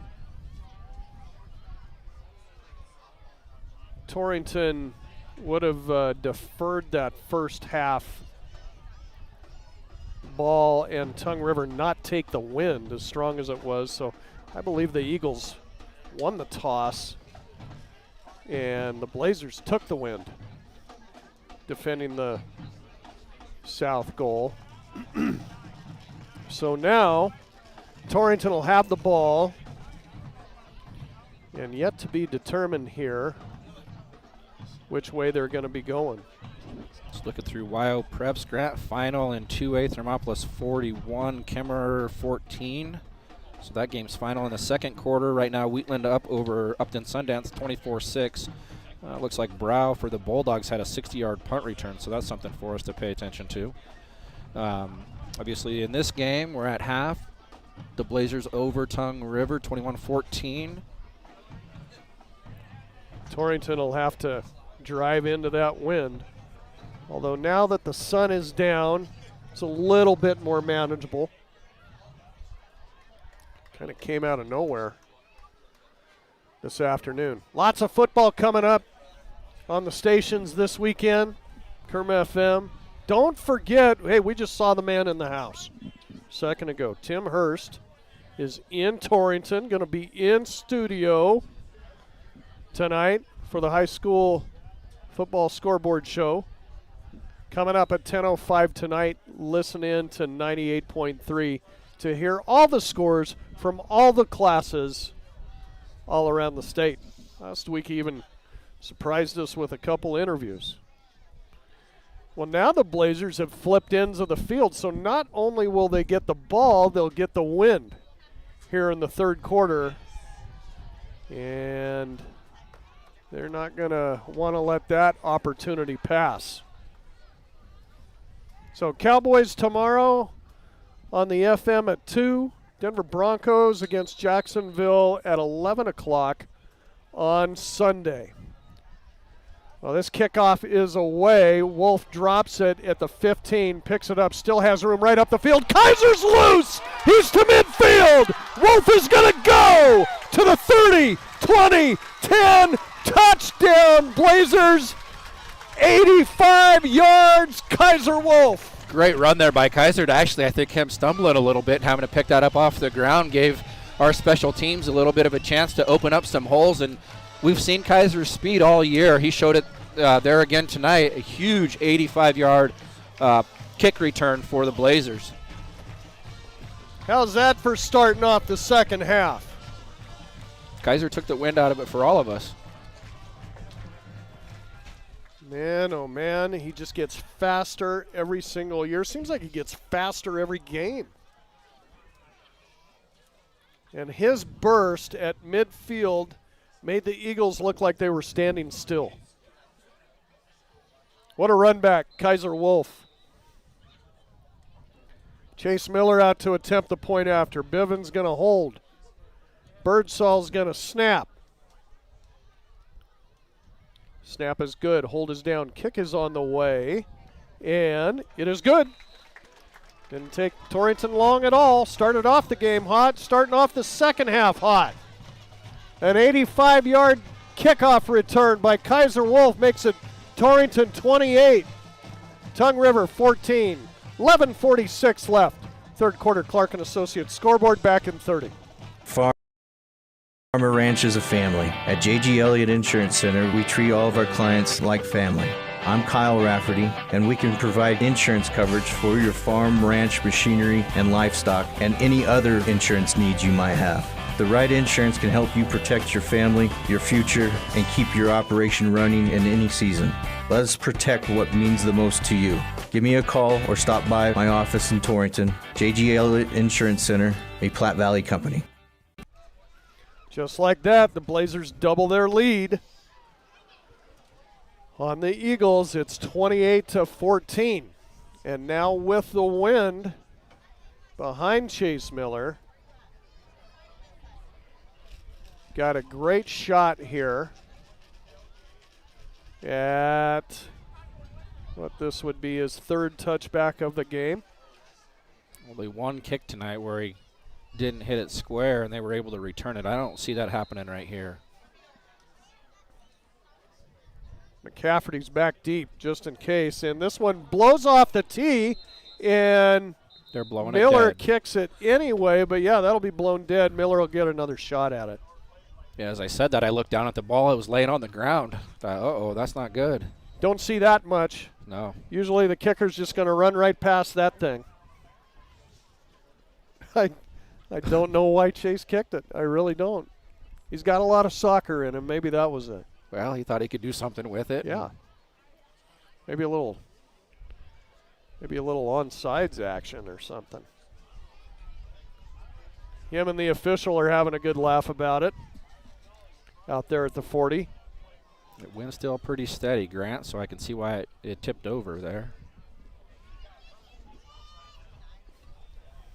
Chase will give it another go.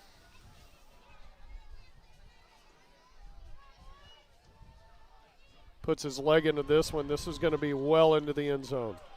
Touchback Chase Miller.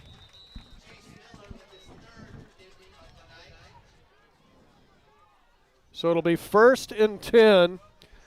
The Eagles tying this ball game in the second quarter now find themselves down 14 again. We'll see what they can do with it. See what kind of adjustments the Blazers were able to make on the defensive side of the ball at the half. See if they can get some of that run stopped and a big play stopped. Tongue River will send a pair to either side, and Van Tassel, we haven't seen him since the first quarter.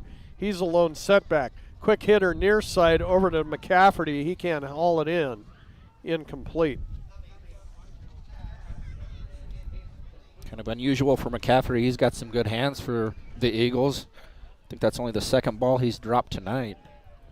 It's kind of been interesting, Cummings' choice of receivers. We heard so much about Nate Guyman coming into this one, and he's their leading receiver, but not tonight. The target has been McCafferty the whole way.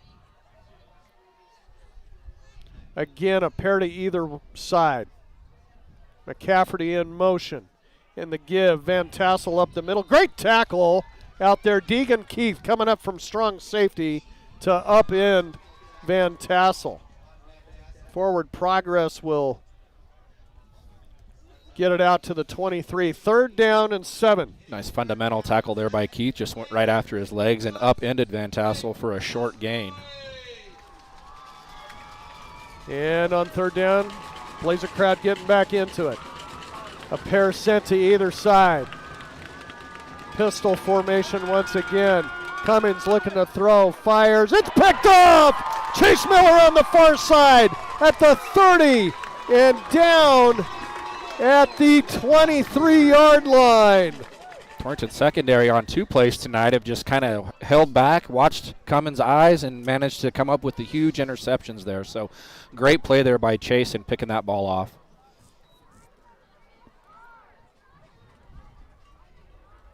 They'll put it down right at about the 24, but an extremely short field to play with here for the Blazers. Keith and Wolf will split out right side, Miller to the left. A deep pistol here by Bivens and Perriott. Jet sweep, fake it, up the middle it goes Perriott, runs over a tackler, and across the 20, down to about the 17-yard line. They'll mark it back to the 18. Pickup of about 6 on the play for Cole. Good run there by Cole. He hit that center of the line and just kept powering forward for, like you said, Grant, a good pickup of 6. Twins out right side for the Blazers, Miller to the left. This time Perriott's up right next to Bivens, got the give off right tackle. This time cuts it back across the 20.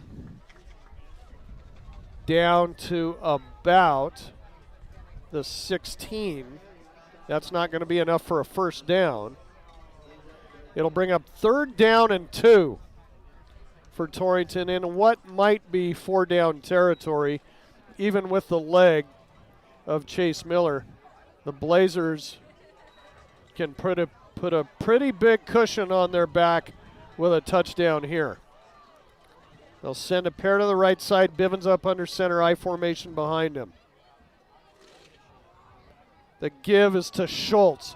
Carson takes on Van Tassel. I don't know if he got to it. It's going to be really, really close.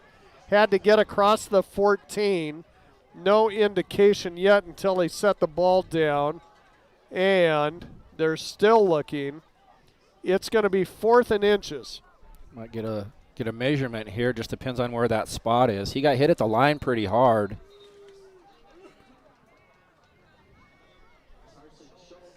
You don't see measurements much anymore. The way officiating has changed.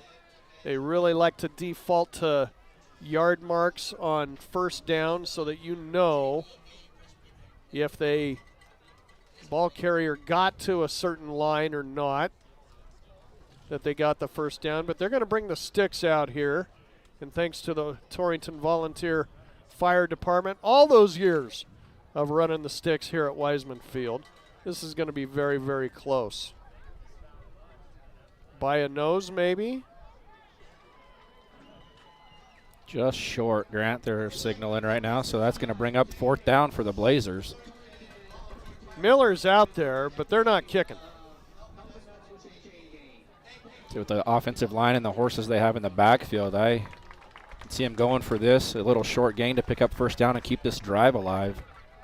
Thought this young offensive line has looked really good tonight against a difficult defensive front. Here we go. 4th and inches, Torrington. From about the 14. Bivens going to keep it himself. He's upended. I don't know if he got there. Looks like, just watching the officials, I think they're going to give him forward progress on this and hopefully the first down for the Blazers. There is no indication yet. I don't know if we're going to have another measurement. No, it's pointed. First down, Torrington.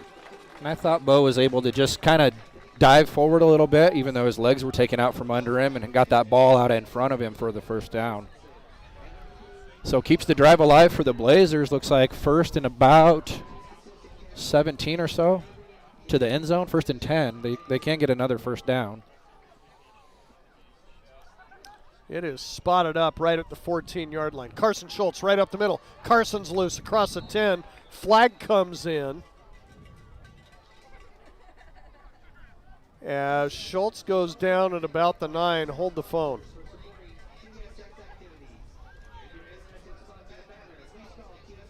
Tongue River's pointing Torrington's way.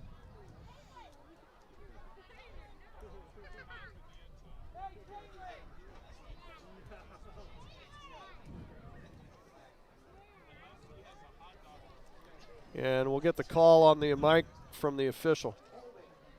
It's going to be a hold on the Blazers. Just their second penalty tonight. Great, clean game by the Blazers. I know, Grant, I know we talked about that last week, and some of the penalties that they had, they've managed to get rid of quite a few of those tonight. Only 2. Coach Steinmetz and his staff have to be ecstatic about that here in the third. Haven't had a chance to mention Garrett Bartle helping us out tonight, too, on the camera. Good work, fellas. You give us less to do. So we'll call it first down and about 15. Here's the give right up the middle. Schultz shakes off one tackler. Carson's loose at the 10. Runs over another one. Down at the 4-yard line. This will be close to a Blazer first down. Carson just put his head down and was hitting people and then looked up and was able to kind of move around a little bit, stiff arm some guys for a pickup of about 13 on the play. So nice hard run there by Carson. They're going to place it at the 4.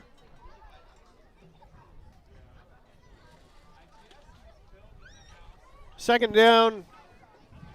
In a short yard. I'm giving them, right about a yard. They're going to measure it again.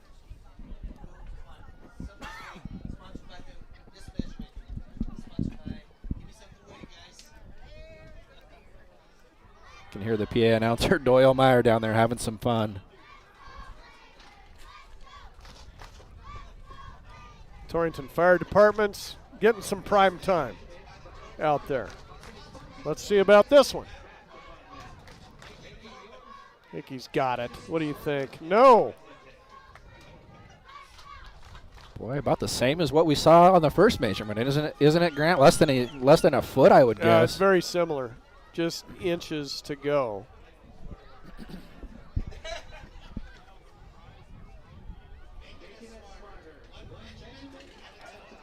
They'll put it down at about the 4.5. So obviously got to get to the 4 to get the first. Keith and Wolf will split out to the right side. Play is still stopped. Now we're ready to line up. Bivens is in the shotgun. Might just take a shot at the end zone here. Now the give to Schultz. Carson diving towards the end zone, and he's in. Touchdown Blazers. Carson Schultz from 4 yards out. Coach Nikolai said, hey, he worked hard to get us down that far. He's a foot short of the first down. Let's let him run it in for the score for the Blazers. So nice hard run there by Carson Schultz to give him 6 more points on the board. And now it's a 3-touchdown lead for the Blazers here in the third quarter.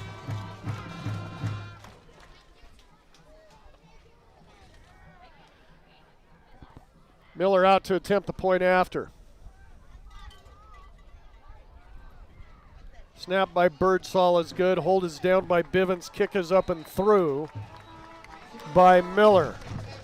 So with 8:05 left here in the third quarter, Clark and Associates scoreboard.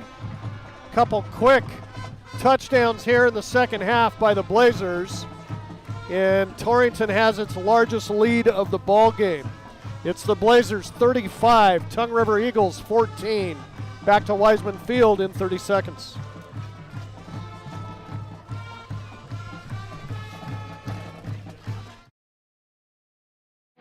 Landscaping Plus on East Highway 26 in Torrington not only serves the community with a personal touch for lawn and garden designs, but they also carry and sell sprinkler parts, weed barrier, and edging for all you do-it-yourselfers out there. Once you stop in, you'll find all kinds of additional items you'll want to add to your lawn and gardens. Plus, Rob will be more than happy to discuss design ideas that you might want to incorporate into your landscaping. Just make the call to 532-6067. Landscaping Plus in Torrington.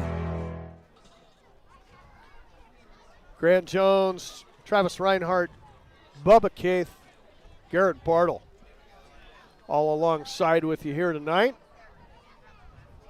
Everybody's got a different job. Takes a village. Do this YouTube thing. Maybe we'll get it down to where we're talented enough to do just two of us, but we'll have to wait for those days ahead, won't we? I think somebody's going to have to make us a lot smarter. So, looks like Pine's got a running clock, 45-0 going on right now over in Saratoga.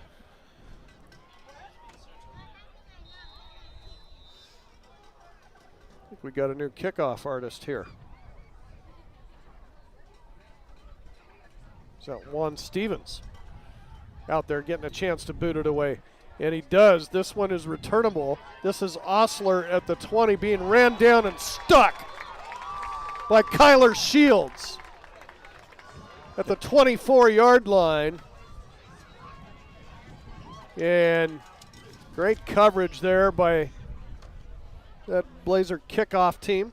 Just an open field tackle there by Kyler. Had the coaching staff on the Blazer sideline excited about how he came up big there to get the Eagles stopped on that kick return. Jacob Durant, the sophomore, was also out there. All of the hair and everything.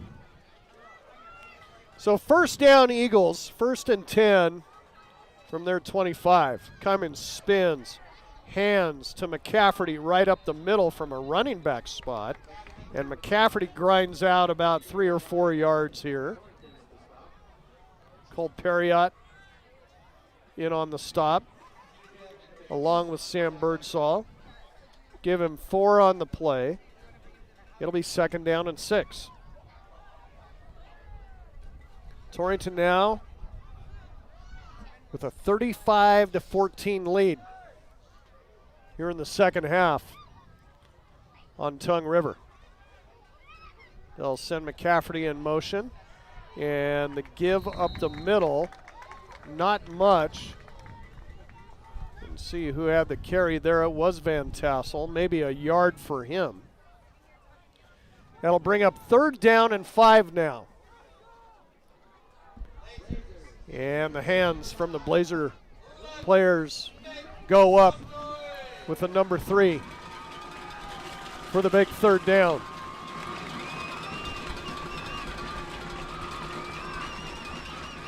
Pistol formation by Cummins. Jet sweep coming. Guyman coughs up the football.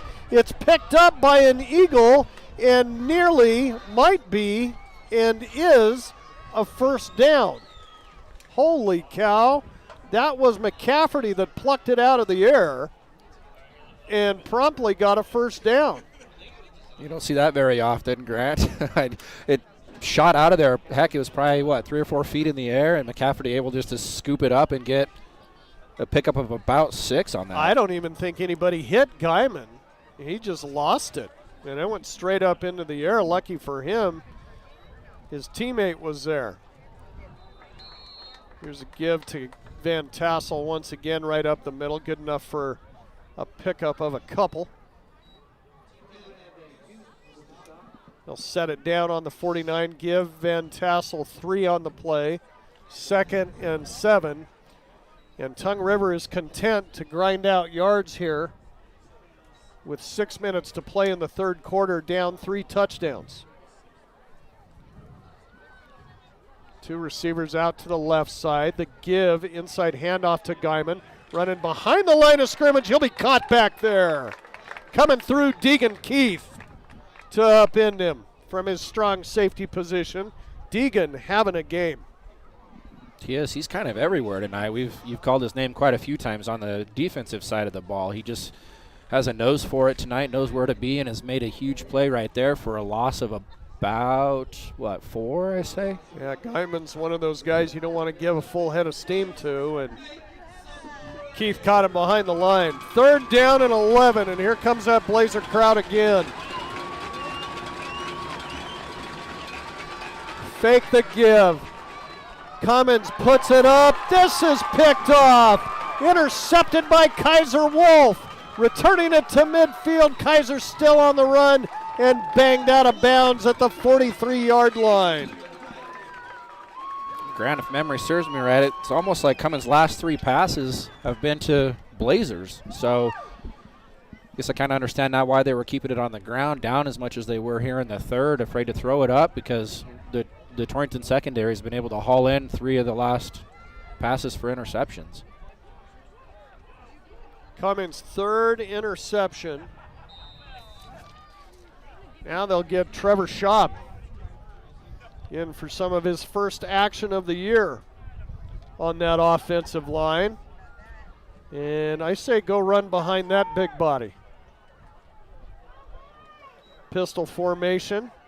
The give to Perriott. He'll go the other way, taking on a tackler falling across the 40 down to the 39, maybe the 38-yard line. They'll set it back to the 39. Still good enough for a pickup of about 4 on the play for Perriott. 2 receivers to the near side. Tongue River loading the box. Perriott up the middle once again. Short of a first down. Spun around, driven backwards. Forward progress ought to get it to about the 36. So he'll be a couple yards shy. Carson Schultz back into the Blazer backfield for this 3rd down play. 3rd and a long 2 for Torrington. Keeping an eye on the clock here in the 3rd quarter, 4 minutes.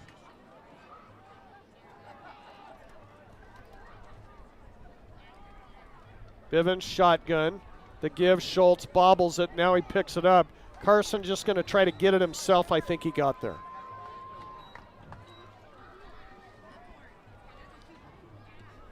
Only 2 yards to go there. Looks like Carson picked those yards up. Scott Arizona makes the stop on his back after Schultz rolled him over. First down Blazers, their 13th of the night. Waiting for the officials to signal that. I thought it was an easy first down, and then I was like, are we going to measure again? They're a little slow on that.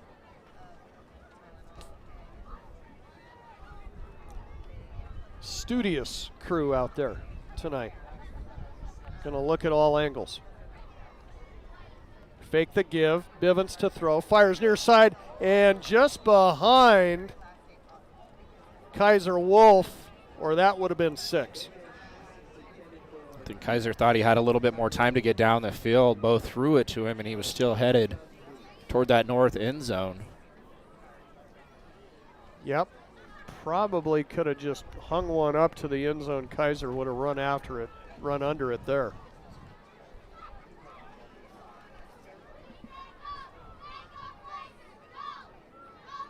Boy, if all things start hitting in this passing game for Torrington, look out. This time Bivens is up under center, pitching it to Hager. He loses it.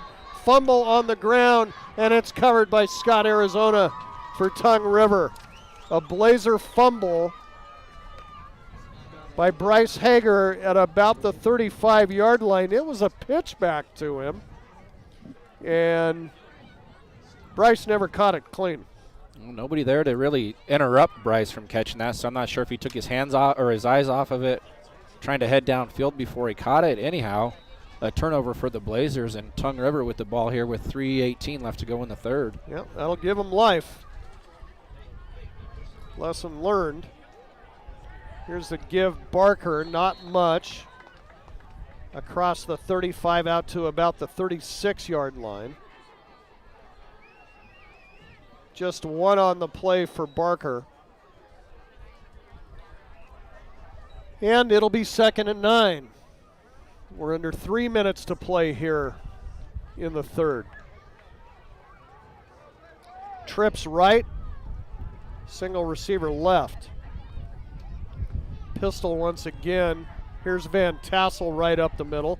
Full head of steam going across the 40 out to the 42. That's good enough for a pickup of 6 on the play by Van Tassel. It'll be 3rd down and 3.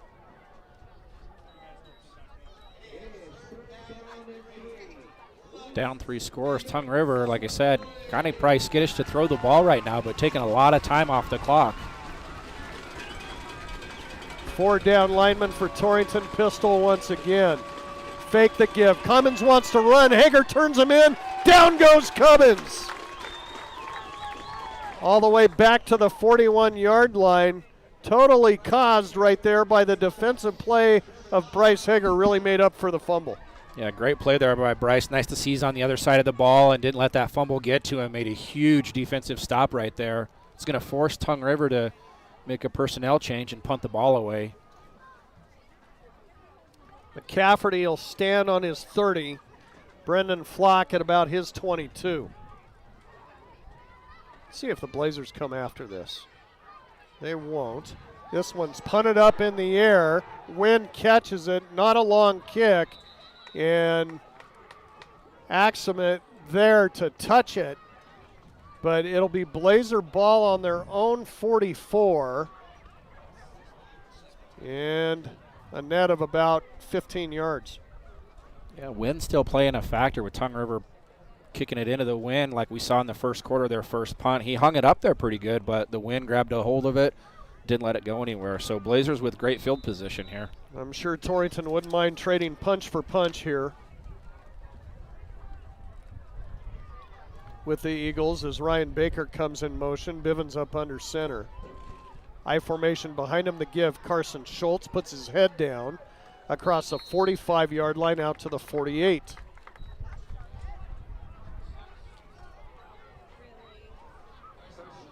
They'll set it down at the 49. That's a pickup of 5 for Carson.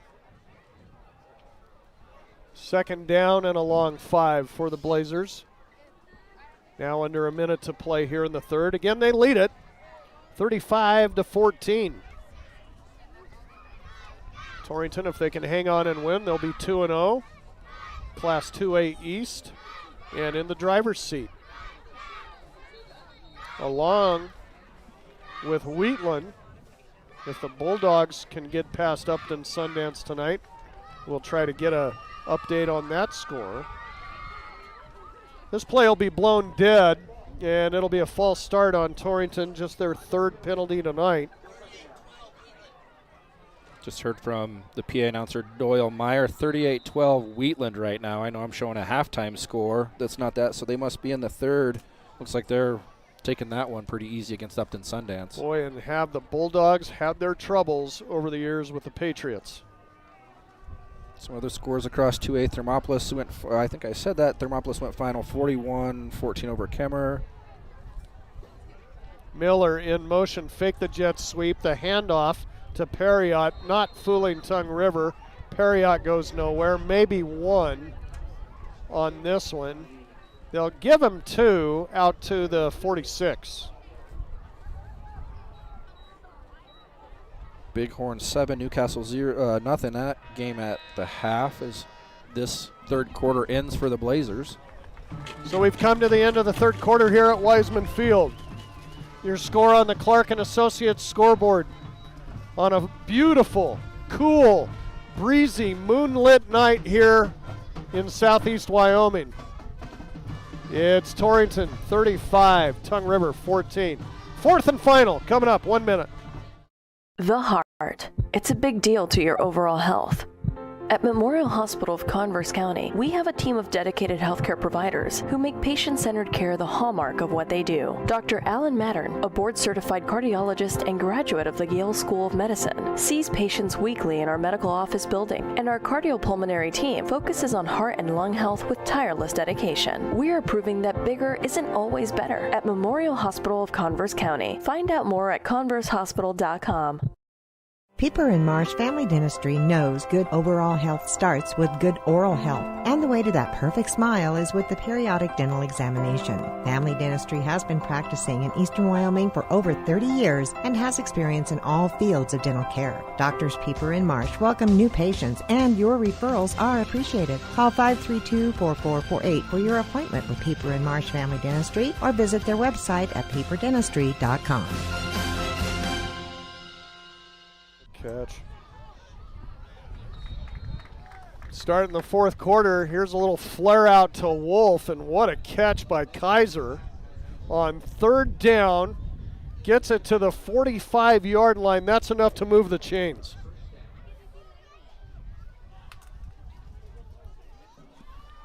Torrington quickly up there. They're going to try to throw the knockout punch here. Here's Perriott. Cole with a full head of steam. Across the 40, down to the 37. That's just a bit shy of a Blazer first down. Give Perriott 8, and the Blazers in the hurry-up. Tempo, tempo, tempo. Talked about it on the pregame show. Here's Perriott again, first down. Punches his way down to the 30-yard line before he's stacked up. The 15th first down of the night for the Blazers. 7-yard run there by Perriott put him over 100 yards tonight rushing, so Cole's getting some work in. This time Bivens will take time to run over to Rob Nicolai to get the play.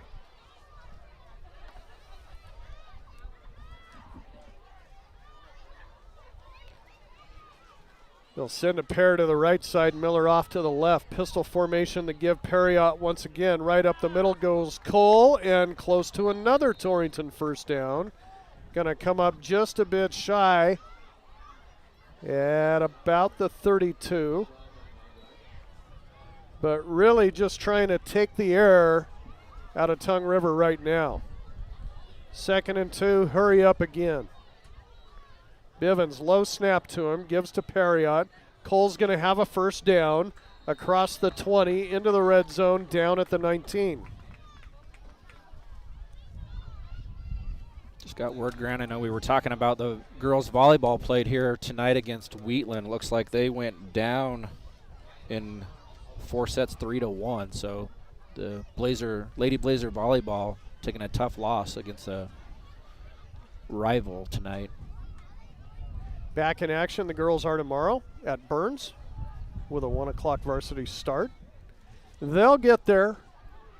They've had a lot to deal with the first half of the season. Bivens going to go towards the end zone, and it's just off the hands of Chase Miller in the back corner. Had a shot at it. Got behind Axament. And Chase did a great job of tracking that ball in, but I think it was just a little out of his reach as he kind of jumped to go catch that, and would have been an amazing play had he hauled that one in. Give Bivens credit, put it in a great spot, only that Chase could get to. 2nd down and 10.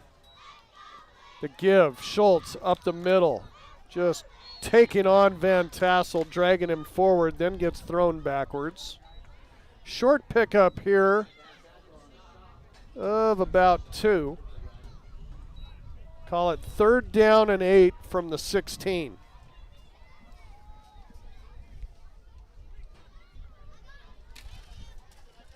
Torrington grinding out clock here as we approach the 9-minute mark. Twins to the right side, single receiver left. Bivens to throw, has time, fires near side, it's caught!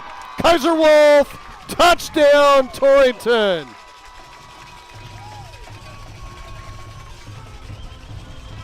$16 yards. Great catch there by Kaiser. The Eagles actually did have somebody in the area that were defending him. They squared up like they were going to intercept that ball, and I think it was just over the defender's head. So a great pass by Bo. Kaiser was sitting there open in the corner of the end zone to make the catch. A 3-touchdown night last week for Wolf, and a 3-touchdown night tonight. Make it 4. if you consider that he threw another one. Out to attempt the point after Miller. It's on the way, and it's good. Torrington looking to go 2-0, Class 2A East. They're well on their way now. 9:06 left. It's the Blazers 42, Tongue River Eagles 14. Back to Wiseman in 30 seconds. West Community Bank, we know that agriculture is more than a business. It is a way of life. With over 94 years of experience in serving Goshen County, we understand and value the ways of our local farmers and ranchers. Through the quality of banking services and lending relationships, we take the time to know our customer and learn their operation firsthand. Stop in today to meet with our friendly and experienced lending staff to discuss your agricultural business needs. We look forward to seeing you. Points West Community Bank, a new direction in banking. Equal housing lender, member FDIC. Welcome back to Wiseman Field, everybody. Grant Jones, Travis Reinhardt, Bubba K, Garrett Bartle alongside. We'll see how this show travels next week as we head north. It's a bit of a trip up to Upton Sundance.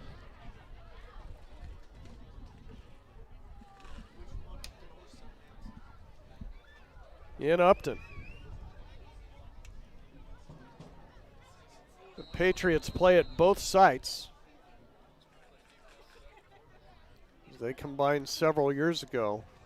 That'll be a very intriguing matchup. Miller kind of goes to the side with this one. It still gets past McCafferty into the end zone for another touchback. And that's number 4 tonight for him, padding his stats a little bit.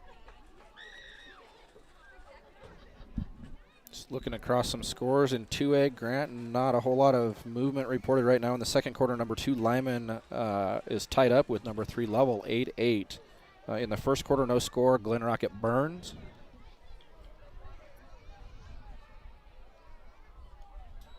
Cummins looking to throw, trying to set up the screen.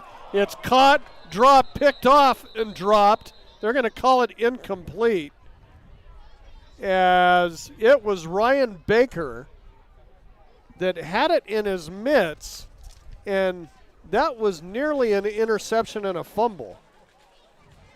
But it'll go down as an incomplete pass. Remember that score updates are brought to you by TD Real Estate. TD Real Estate needs rentals. Do you have a rental you're tired of taking care of? Let TD Real Estate do it for you. Call Ronnie at 401-1048, your number 1 property management company.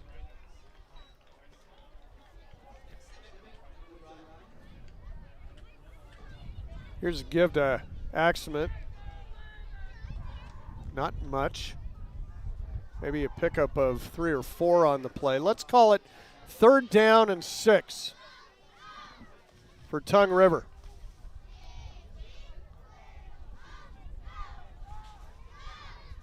That'll take more time off the clock. Cummins back in the pistol. The give, Axman looking for a first down, going to come up just a bit shy. Good tackle from behind. Bryce Hager prevents him from getting to the sticks.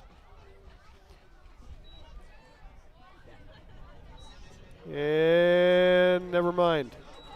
They're going to say he got to the 30, and that'll be a Tongue River first down. They're 14th, or check it, they're 9th of the night. I thought he was maybe a little short, but we'll give him 6 on that. Carry for another first down. 1st and 10 Eagles.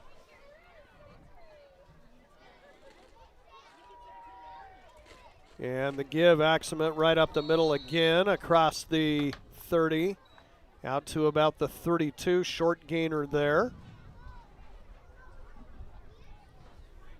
Seen a lot of running backs tonight for Tongue River. McCafferty, the wide receivers, even been back there a couple of times. Had Barker, Axman, and the starter, Van Tassel. Tongue River in a hurry-up of their own now. Quick flare out here, near side. This is going to Guyman. Nice move around Keith. Guyman with a full head of steam across the 40, out to the 41. That's enough for a Tongue River first down. So got a couple of score updates. Grant Tim sent in. Let me look at that real quick. I think he said final Southeast got beat by Wind River tonight, 8-6. So close game there for the Cyclones. And I'm just getting in a final on our other station. Pine Bluffs beat Saratoga 52-0. That game is final.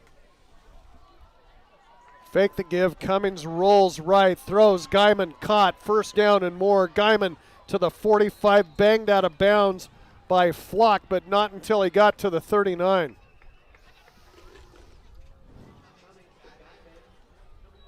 They'll spot it up right at the 40. First down, Tongue River. Keeping an eye on the clock, 6:25 left, and again your score 42-14.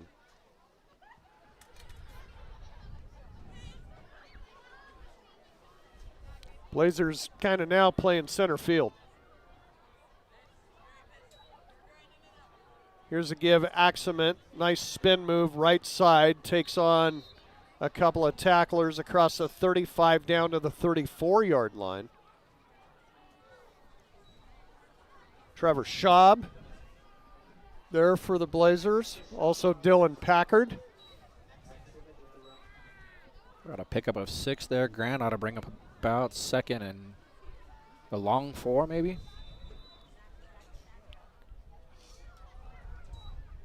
Eagles will split a receiver to either side, and there'll be a timeout on the field. So we'll break 2. Coming down to the end of this one, all over but the shouting. 5:53 left here in the fourth quarter. Your score on the Clark & Associates scoreboard, it's Torrington 42, Tongue River 14, back in 30.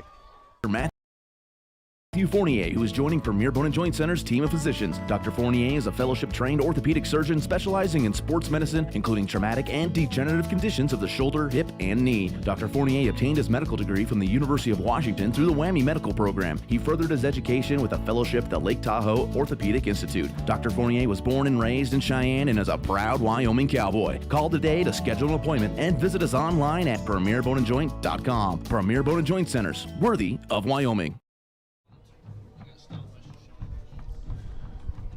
Welcome back to Wiseman Field, everybody. Torrington going to go to 2-0.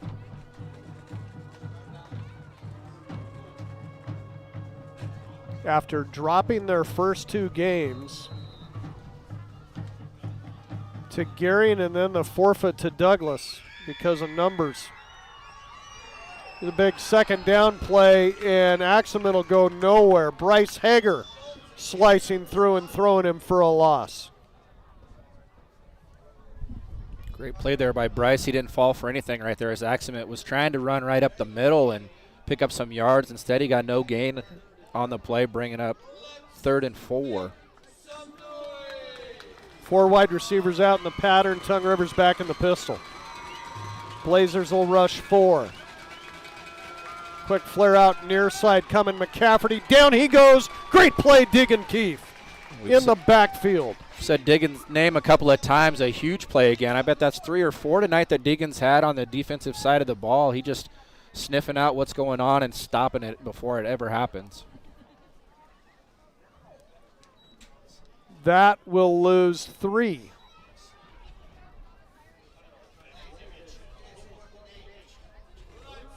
And it's 4th and 8, and Tongue River will go for it. Ball sitting at the Blazer 38. 3 receivers out in the pattern. Pistol once again. Blazers will rush 5. Pressure being applied. Cummings hangs this one up, and it's incomplete. Near side jump ball. Credit Chase Miller for breaking that play up. It's the second time tonight we've seen Chase with a huge defensive play as his receiver was targeted, and he was just watching the eyes of the receiver, got his hands up in time to make sure that they couldn't haul it in. So great play there by Chase to create the turnover on downs for the Blazers. 3 interceptions tonight thrown by Cummins. And now the Eagles turn it over on downs. The Blazer turnover-wise tonight, of course, the 100-yard interception return. Bo's not going to want to think about that in the morning. And then the fumble by Hager. So here's the give. See if we get some younger Blazers in there. I wonder if that was that Kyler Shields or was it Packard that took that ball? Doyle tells me Kyler Shields. First run from scrimmage for him this year. Netted 3, 2nd and 7. Bivens, hands, Shields once again. Kyler Shields going to have a first down across midfield down to the 49-yard line. So the senior getting to play a little on both sides of the ball tonight. Blazers really racking up the first downs now. They're up to 17. 1st and 10, Torrington now in Tongue River territory. I'm sure they'll keep it on the ground here. Bivens is in the shotgun with Shields right next to him. And the give. Shields right tackle to the 41-yard line. That'll be just shy of a Blazer first down. 3 minutes to play. Nice to see Torrington able to get some of those other kids in there, and it's a benefit to them with those fresh legs. So we're watching Shields just take off from the line of scrimmage pretty hard, able to pick up about 21 yards on those 3 plays so far. 3 receivers out in the pattern. Shields still in there. He's got the carry once again. Trying to slip one tackle, won't elude Guyman as Nate Guyman puts him on his pocket back at the 44. That'll be a loss of 2 on the play. Well, they'll put it down on the 44. 3rd down and 5.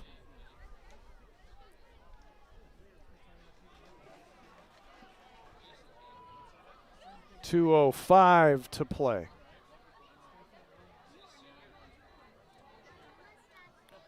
Bivens shotgun. See if the Blazers throw it here. They won't. This is Dylan Packard. Packard up close to a first down. I think he's got it. Down to the 39-yard line. That's all the further he had to get for a fresh 4. And they'll give him the 38-yard line. So again, as the mid-season point approaches next week of the regular season, the Blazers in prime position. Them and Wheatland will be leading the pack. And a big ball game between those two looming in a few weeks. And now it'll be kneel down time as victory formation for Torrington. And on the knee goes Bo Bivens. He'll have to do it one more time. And this game is in the books. Big win tonight. And really, Travis, I think when Tongue River came back with that big interception return and tied it, not really a whole lot of panic at all. Wasn't I saw on the field. None by the Blazers. You know, they came out and their offense didn't miss a beat. Defensively, they didn't look like they'd given up anything. So just an unfortunate play that they had there, and they were able to brush it off as such and go on and dominate this game. One more kneel down for Bo Bivens, and that is it from Wiseman Field. A happy bunch of Blazers on the near sideline. And just as we said, the second meeting between these two schools Torrington has won them both. As tonight, the Blazers go to 2-0 in Class 2A East. Tongue River will suffer their first loss of the season. And final score, Torrington 42, Tongue River 14. We'll take a break here on Cinch Country KGOS and be back with the postgame show coming up after this. SpeedWY.com. Personalized banking is within reach in your own backyard and beyond. First State Bank in Torrington, division of Glacier Bank, your first choice in banking. Member FDIC. If you're looking to replace the windows and doors in your home or have a new construction project, then look no further than Gherkin Windows and Doors, available at Blodorn Lumber in Torrington. Stop in today and see their impressive product gallery. With over 80 years of manufacturing experience and expertise, get the quality that you deserve with Gherkin Windows and Doors. It's all available at Blodorn Lumber in Torrington. Stop and see their display today, 219 West 21st Avenue. Fall is here and so is football and volleyball. Heartland Embroidery is ready to dress you up in the perfect apparel to root for your favorite team. They've got all you'll need to represent the Doggers, Blazers, and Cyclones, and anything in the store can be customized to show your favorite students or player's number and name. Don't forget about cowboy football. Heartland Embroidery is proud to be the area's largest retailer of cowboy gear and apparel. It's all at Heartland Embroidery, downtown Torrington. Behind every farm or ranch is a family. At J.G. Elliott Insurance Center, we treat all of our clients like family. I'm Kyle Rafferty, and we can provide insurance coverage for your farm, ranch, machinery, and livestock, and any other insurance needs you might have. The right insurance can help you protect your family, your future, and keep your operation running in any season. Let us protect what means the most to you. Give me a call or stop by my office in Torrington. J.G. Elliott Insurance Center, a Platte Valley company. Landscaping Plus on East Highway 26 in Torrington not only serves the community with a personal touch for lawn and garden designs, but they also carry and sell sprinkler parts, weed barrier, and edging for all you do-it-yourselfers out there. Once you stop in, you'll find all kinds of additional items you'll want to add to your lawn and gardens. Plus, Rob will be more than happy to discuss design ideas that you might want to incorporate into your landscaping. Just make the call to 532-6067. Landscaping Plus in Torrington. The heart. It's a big deal to your overall health. At Memorial Hospital of Converse County, we have a team of dedicated healthcare providers who make patient-centered care the hallmark of what they do. Dr. Alan Mattern, a board-certified cardiologist and graduate of the Yale School of Medicine, sees patients weekly in our medical office building, and our cardiopulmonary team focuses on heart and lung health with tireless dedication. We are proving that bigger isn't always better at Memorial Hospital of Converse County. Find out more at conversehospital.com. Pieper and Marsh Family Dentistry knows good overall health starts with good oral health, and the way to that perfect smile is with the periodic dental examination. Family Dentistry has been practicing in eastern Wyoming for over 30 years and has experience in all fields of dental care. Doctors Pieper and Marsh welcome new patients, and your referrals are appreciated. Call 532-4448 for your appointment with Pieper and Marsh Family Dentistry, or visit their website at pieperdentistry.com.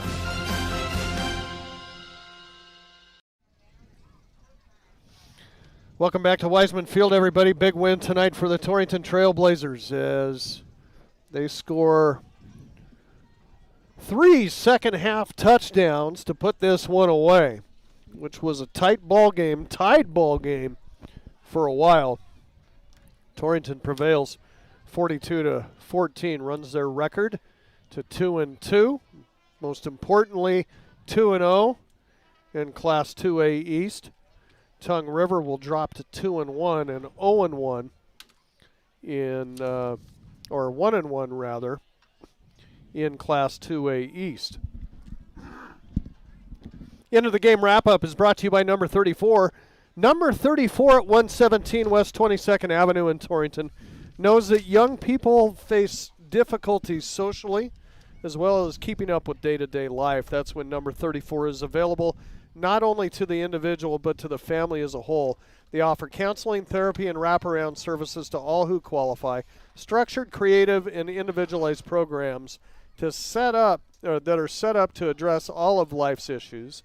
That's number 34. Give Shout a call at 532-0134. Lots of scoring in this one. Let's go through it. The Blazers came out on fire. 10-22, first quarter. Kaiser Wolf, a 10-yard catch from Bo Bivens. Miller's kick made it 7-0. Blazers strike again a couple of minutes later. 8:35 left first quarter as Carson Schultz goes in from 11 yards out. Miller's kick made it 14-0. It looked like the Blazers were ready to blow this one open, but back comes Tongue River. 4:42 left first quarter. Barker, a 1-yard run. That made it 14-7. That is the way the first quarter would finish. Then in the second quarter, real fireworks. Blazers driving down the field. Bivens throws to the end zone, and Garrett Osler steps in front of the pass at the goal line and proceeds to go the distance. 100-yard interception return. The kick was good, and we were tied up at 14. But a crucial touchdown by Torrington to end the half. At the 3:17 mark, it was Deegan Keith, who had a phenomenal game tonight, did the senior. A 16-yard catch from Kaiser Wolf on the Blazer razzle-dazzle. The kick was good, and that made the halftime score 21-14. Torrington came out and ended it in the third quarter, 11:46, as Wolf. How about opening the second half with a kickoff return? 85 yards goes Kaiser Wolf to make it 28-14. Torrington struck again in the third a few minutes later as Schultz with his second touchdown run of the night. This one from 4 yards out. The kick made it 35-14. And for good measure, Kaiser with his third time crossing the goal line. And fourth, if you involve the pass thrown, at the 9:06 mark, Wolf a 16-yard catch from Bivens. The kick was good. Final score 42-14. The Blazers finished the night with 18 first downs. Tongue River with 11. Torrington only penalized 3 times in the ball game for 20 yards. Tongue River 6 times for 45 yards. The Blazers with an interception and fumble. Tongue River with 3 interceptions thrown by Cummings tonight, and turning the ball over on downs once. I'll send it over to Travis for a look at your team and individual stats. So we'll take a look real quick at the Tongue River offensive stats. So tonight, Russian Van Tassel carried the ball 8 times for 27 yards. Cummins carried the ball 3 times for 6 yards. Barker 5 times for 13 yards. Exmit carried the ball 7 times for 34 yards. Guimond carried the ball 5 times for 15 yards. And McCafferty twice for 10. So that's 30 carries for Tongue River for a total of 105 yards. Through the air, Cummins threw the ball 19 times, completing 10 of those passes for 113 yards. His targets were Osler caught the ball twice for 33 yards. McCafferty was his main go-to tonight with 7 passes thrown to him. He caught 5 of those for 43 yards. Kirkbride thrown to twice for no yards. Guimond had 40 yards receiving off of 3 catches.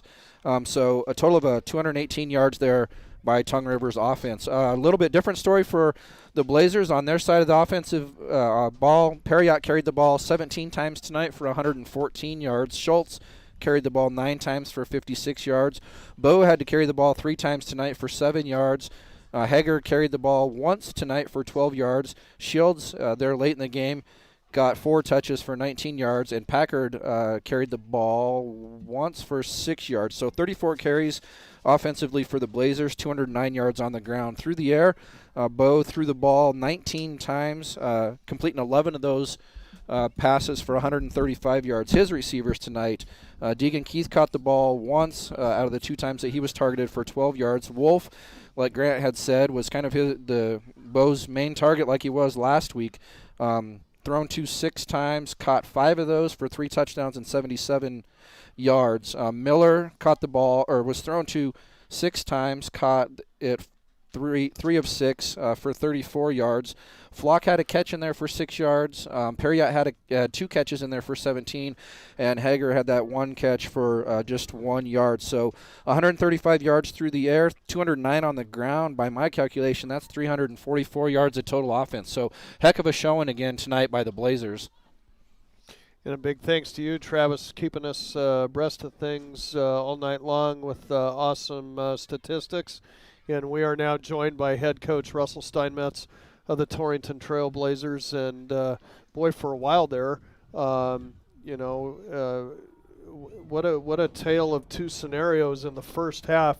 You get out to the big lead, and you think you're going to run away with this, and right back they come, tie the ball game on that interception return. But I thought real critical for you guys, didn't really panic, and that touchdown before halftime was huge and really propelled you the rest of the way. Yeah, it was. We go down and score 2 quick touchdowns early in the first quarter, and then they march and score a touchdown. And on that drive, we had 2 pass plays that were big chunks of their yardage on that series.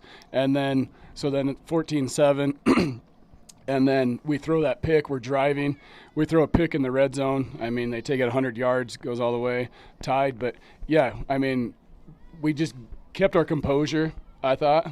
And, that really just due to, a lot of senior leadership out there on that field. And so just kept our composure, chipped away little by little. And next thing we know, we were up, 42-14 was the final. We'll get more onto the defense here in a second. But I thought that this was probably as balanced as you've looked offensively, run and pass all season. Yeah. I just hand it to our O-line. It was nice to be able to run the ball. We kind of struggled with that in the previous games. And so tonight we were able to run the ball. Awesome there. And, no, we were pretty balanced. For their defense, they just have a deep 4 shell. And so it's just tough to break that. We got a couple there, but it was nice. Defensively, Russell, I thought, last week we look at the tremendous defensive front play, but, boy, your secondary really came to play tonight. Yeah, they did. 3 picks? So that's huge. Yeah, I thought they played well there. Our linebackers are still getting the ball well. So, no, I thought it was a great contribution by all facets of the game. So, Coach, you've talked a little bit about balance, and you talked about your senior leadership. I'm just looking at the stat sheet, and right now it looks like you had 7 kids that touched the ball on the ground, and you threw to 7 kids. Talk a little bit more about balance and how that senior leadership is kind of making its way through those younger classmates. Yeah, I'm glad that Coach Nikolai has the duty of trying to spread out all the love, all the touches all over the place on the ground and through the air.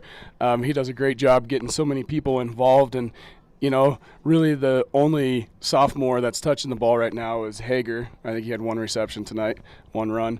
But, we do spread the ball around, and so it is pretty balanced. And so, therefore, teams cannot just key on one guy, and if they do, we have other weapons. If they're going to key on Kaiser Wolf, who's a great deep threat for us, then we still have Chase Miller, who has wheels. If they're going to do that, then our run game should be open. So, no, I think Coach Nikolai does a great job balancing the love. We don't want to single anybody out, but I suppose if Travis and I had to give a player of the game tonight, you look at Kaiser Wolf with all of the touchdowns that he threw, and of course caught, and then the razzle dazzle one that he threw. But I thought that one of the big difference makers on your team tonight, and it felt good to see him have a game like that as a senior, was Deegan Keith. Yeah, Deegan Keith, both sides of the ball. He had some key tackles for us in the secondary. And then he also gets involved in the run plays where he comes up and makes some plays. So he's there on defense, offense. He makes great catches. He blocks extremely well outside. So, no, great teammate. And good to get Carson into the end zone a couple of times. Yeah, it was good. Those Definitely. backs are running the ball hard, liner blocking. So good things going on. Well, as we reach the midpoint of the season next week, Russell, there's a couple of teams that sit atop this Class 2A East, and they only happen to be an hour from each other, you and Wheatland, as the Bulldogs defeat Upton Sundance tonight across the way, an hour to the west of us.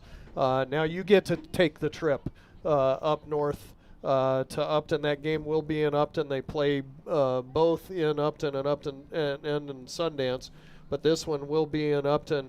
And I'm sure that they're going to be itching to get back into the win column next week. Yes, absolutely. Well-coached team there, just hard-nosed, physical kids. So we're going to have a battle, that's for sure. I know you guys will be ready. Go enjoy this one. Thanks for coming up tonight. Thank you, guys.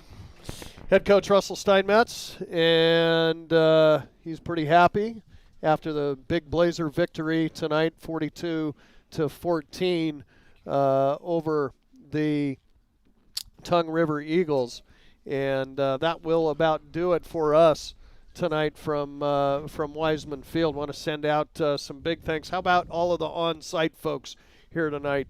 Travis Reinhardt, Bubba Caith, and even Garrett Bartell getting his hand at running that camera that you were watching on YouTube. John Gunn back at the studios as Chris has the night off tonight, attending a concert in Nebraska with his family. So big thanks again to John. He's got early mornings, late nights as we head into weekends, and so thanks for everything that he does. We will be back on with you next week from up north in Upton as another key Class 2A East game as the Blazers hit the road once again as they will head to play Upton Sundance High School. The Patriots await them next Friday night. So listen for all the build-up to that big game. That'll do it from here. Once again, don't forget, turn your radios over to 98.3 or KGOS.com to catch Tim Hurst. I'm sure he's busy right now getting all those scores together for you for the high school football scoreboard show coming up 10:05 tonight on Kerm FM.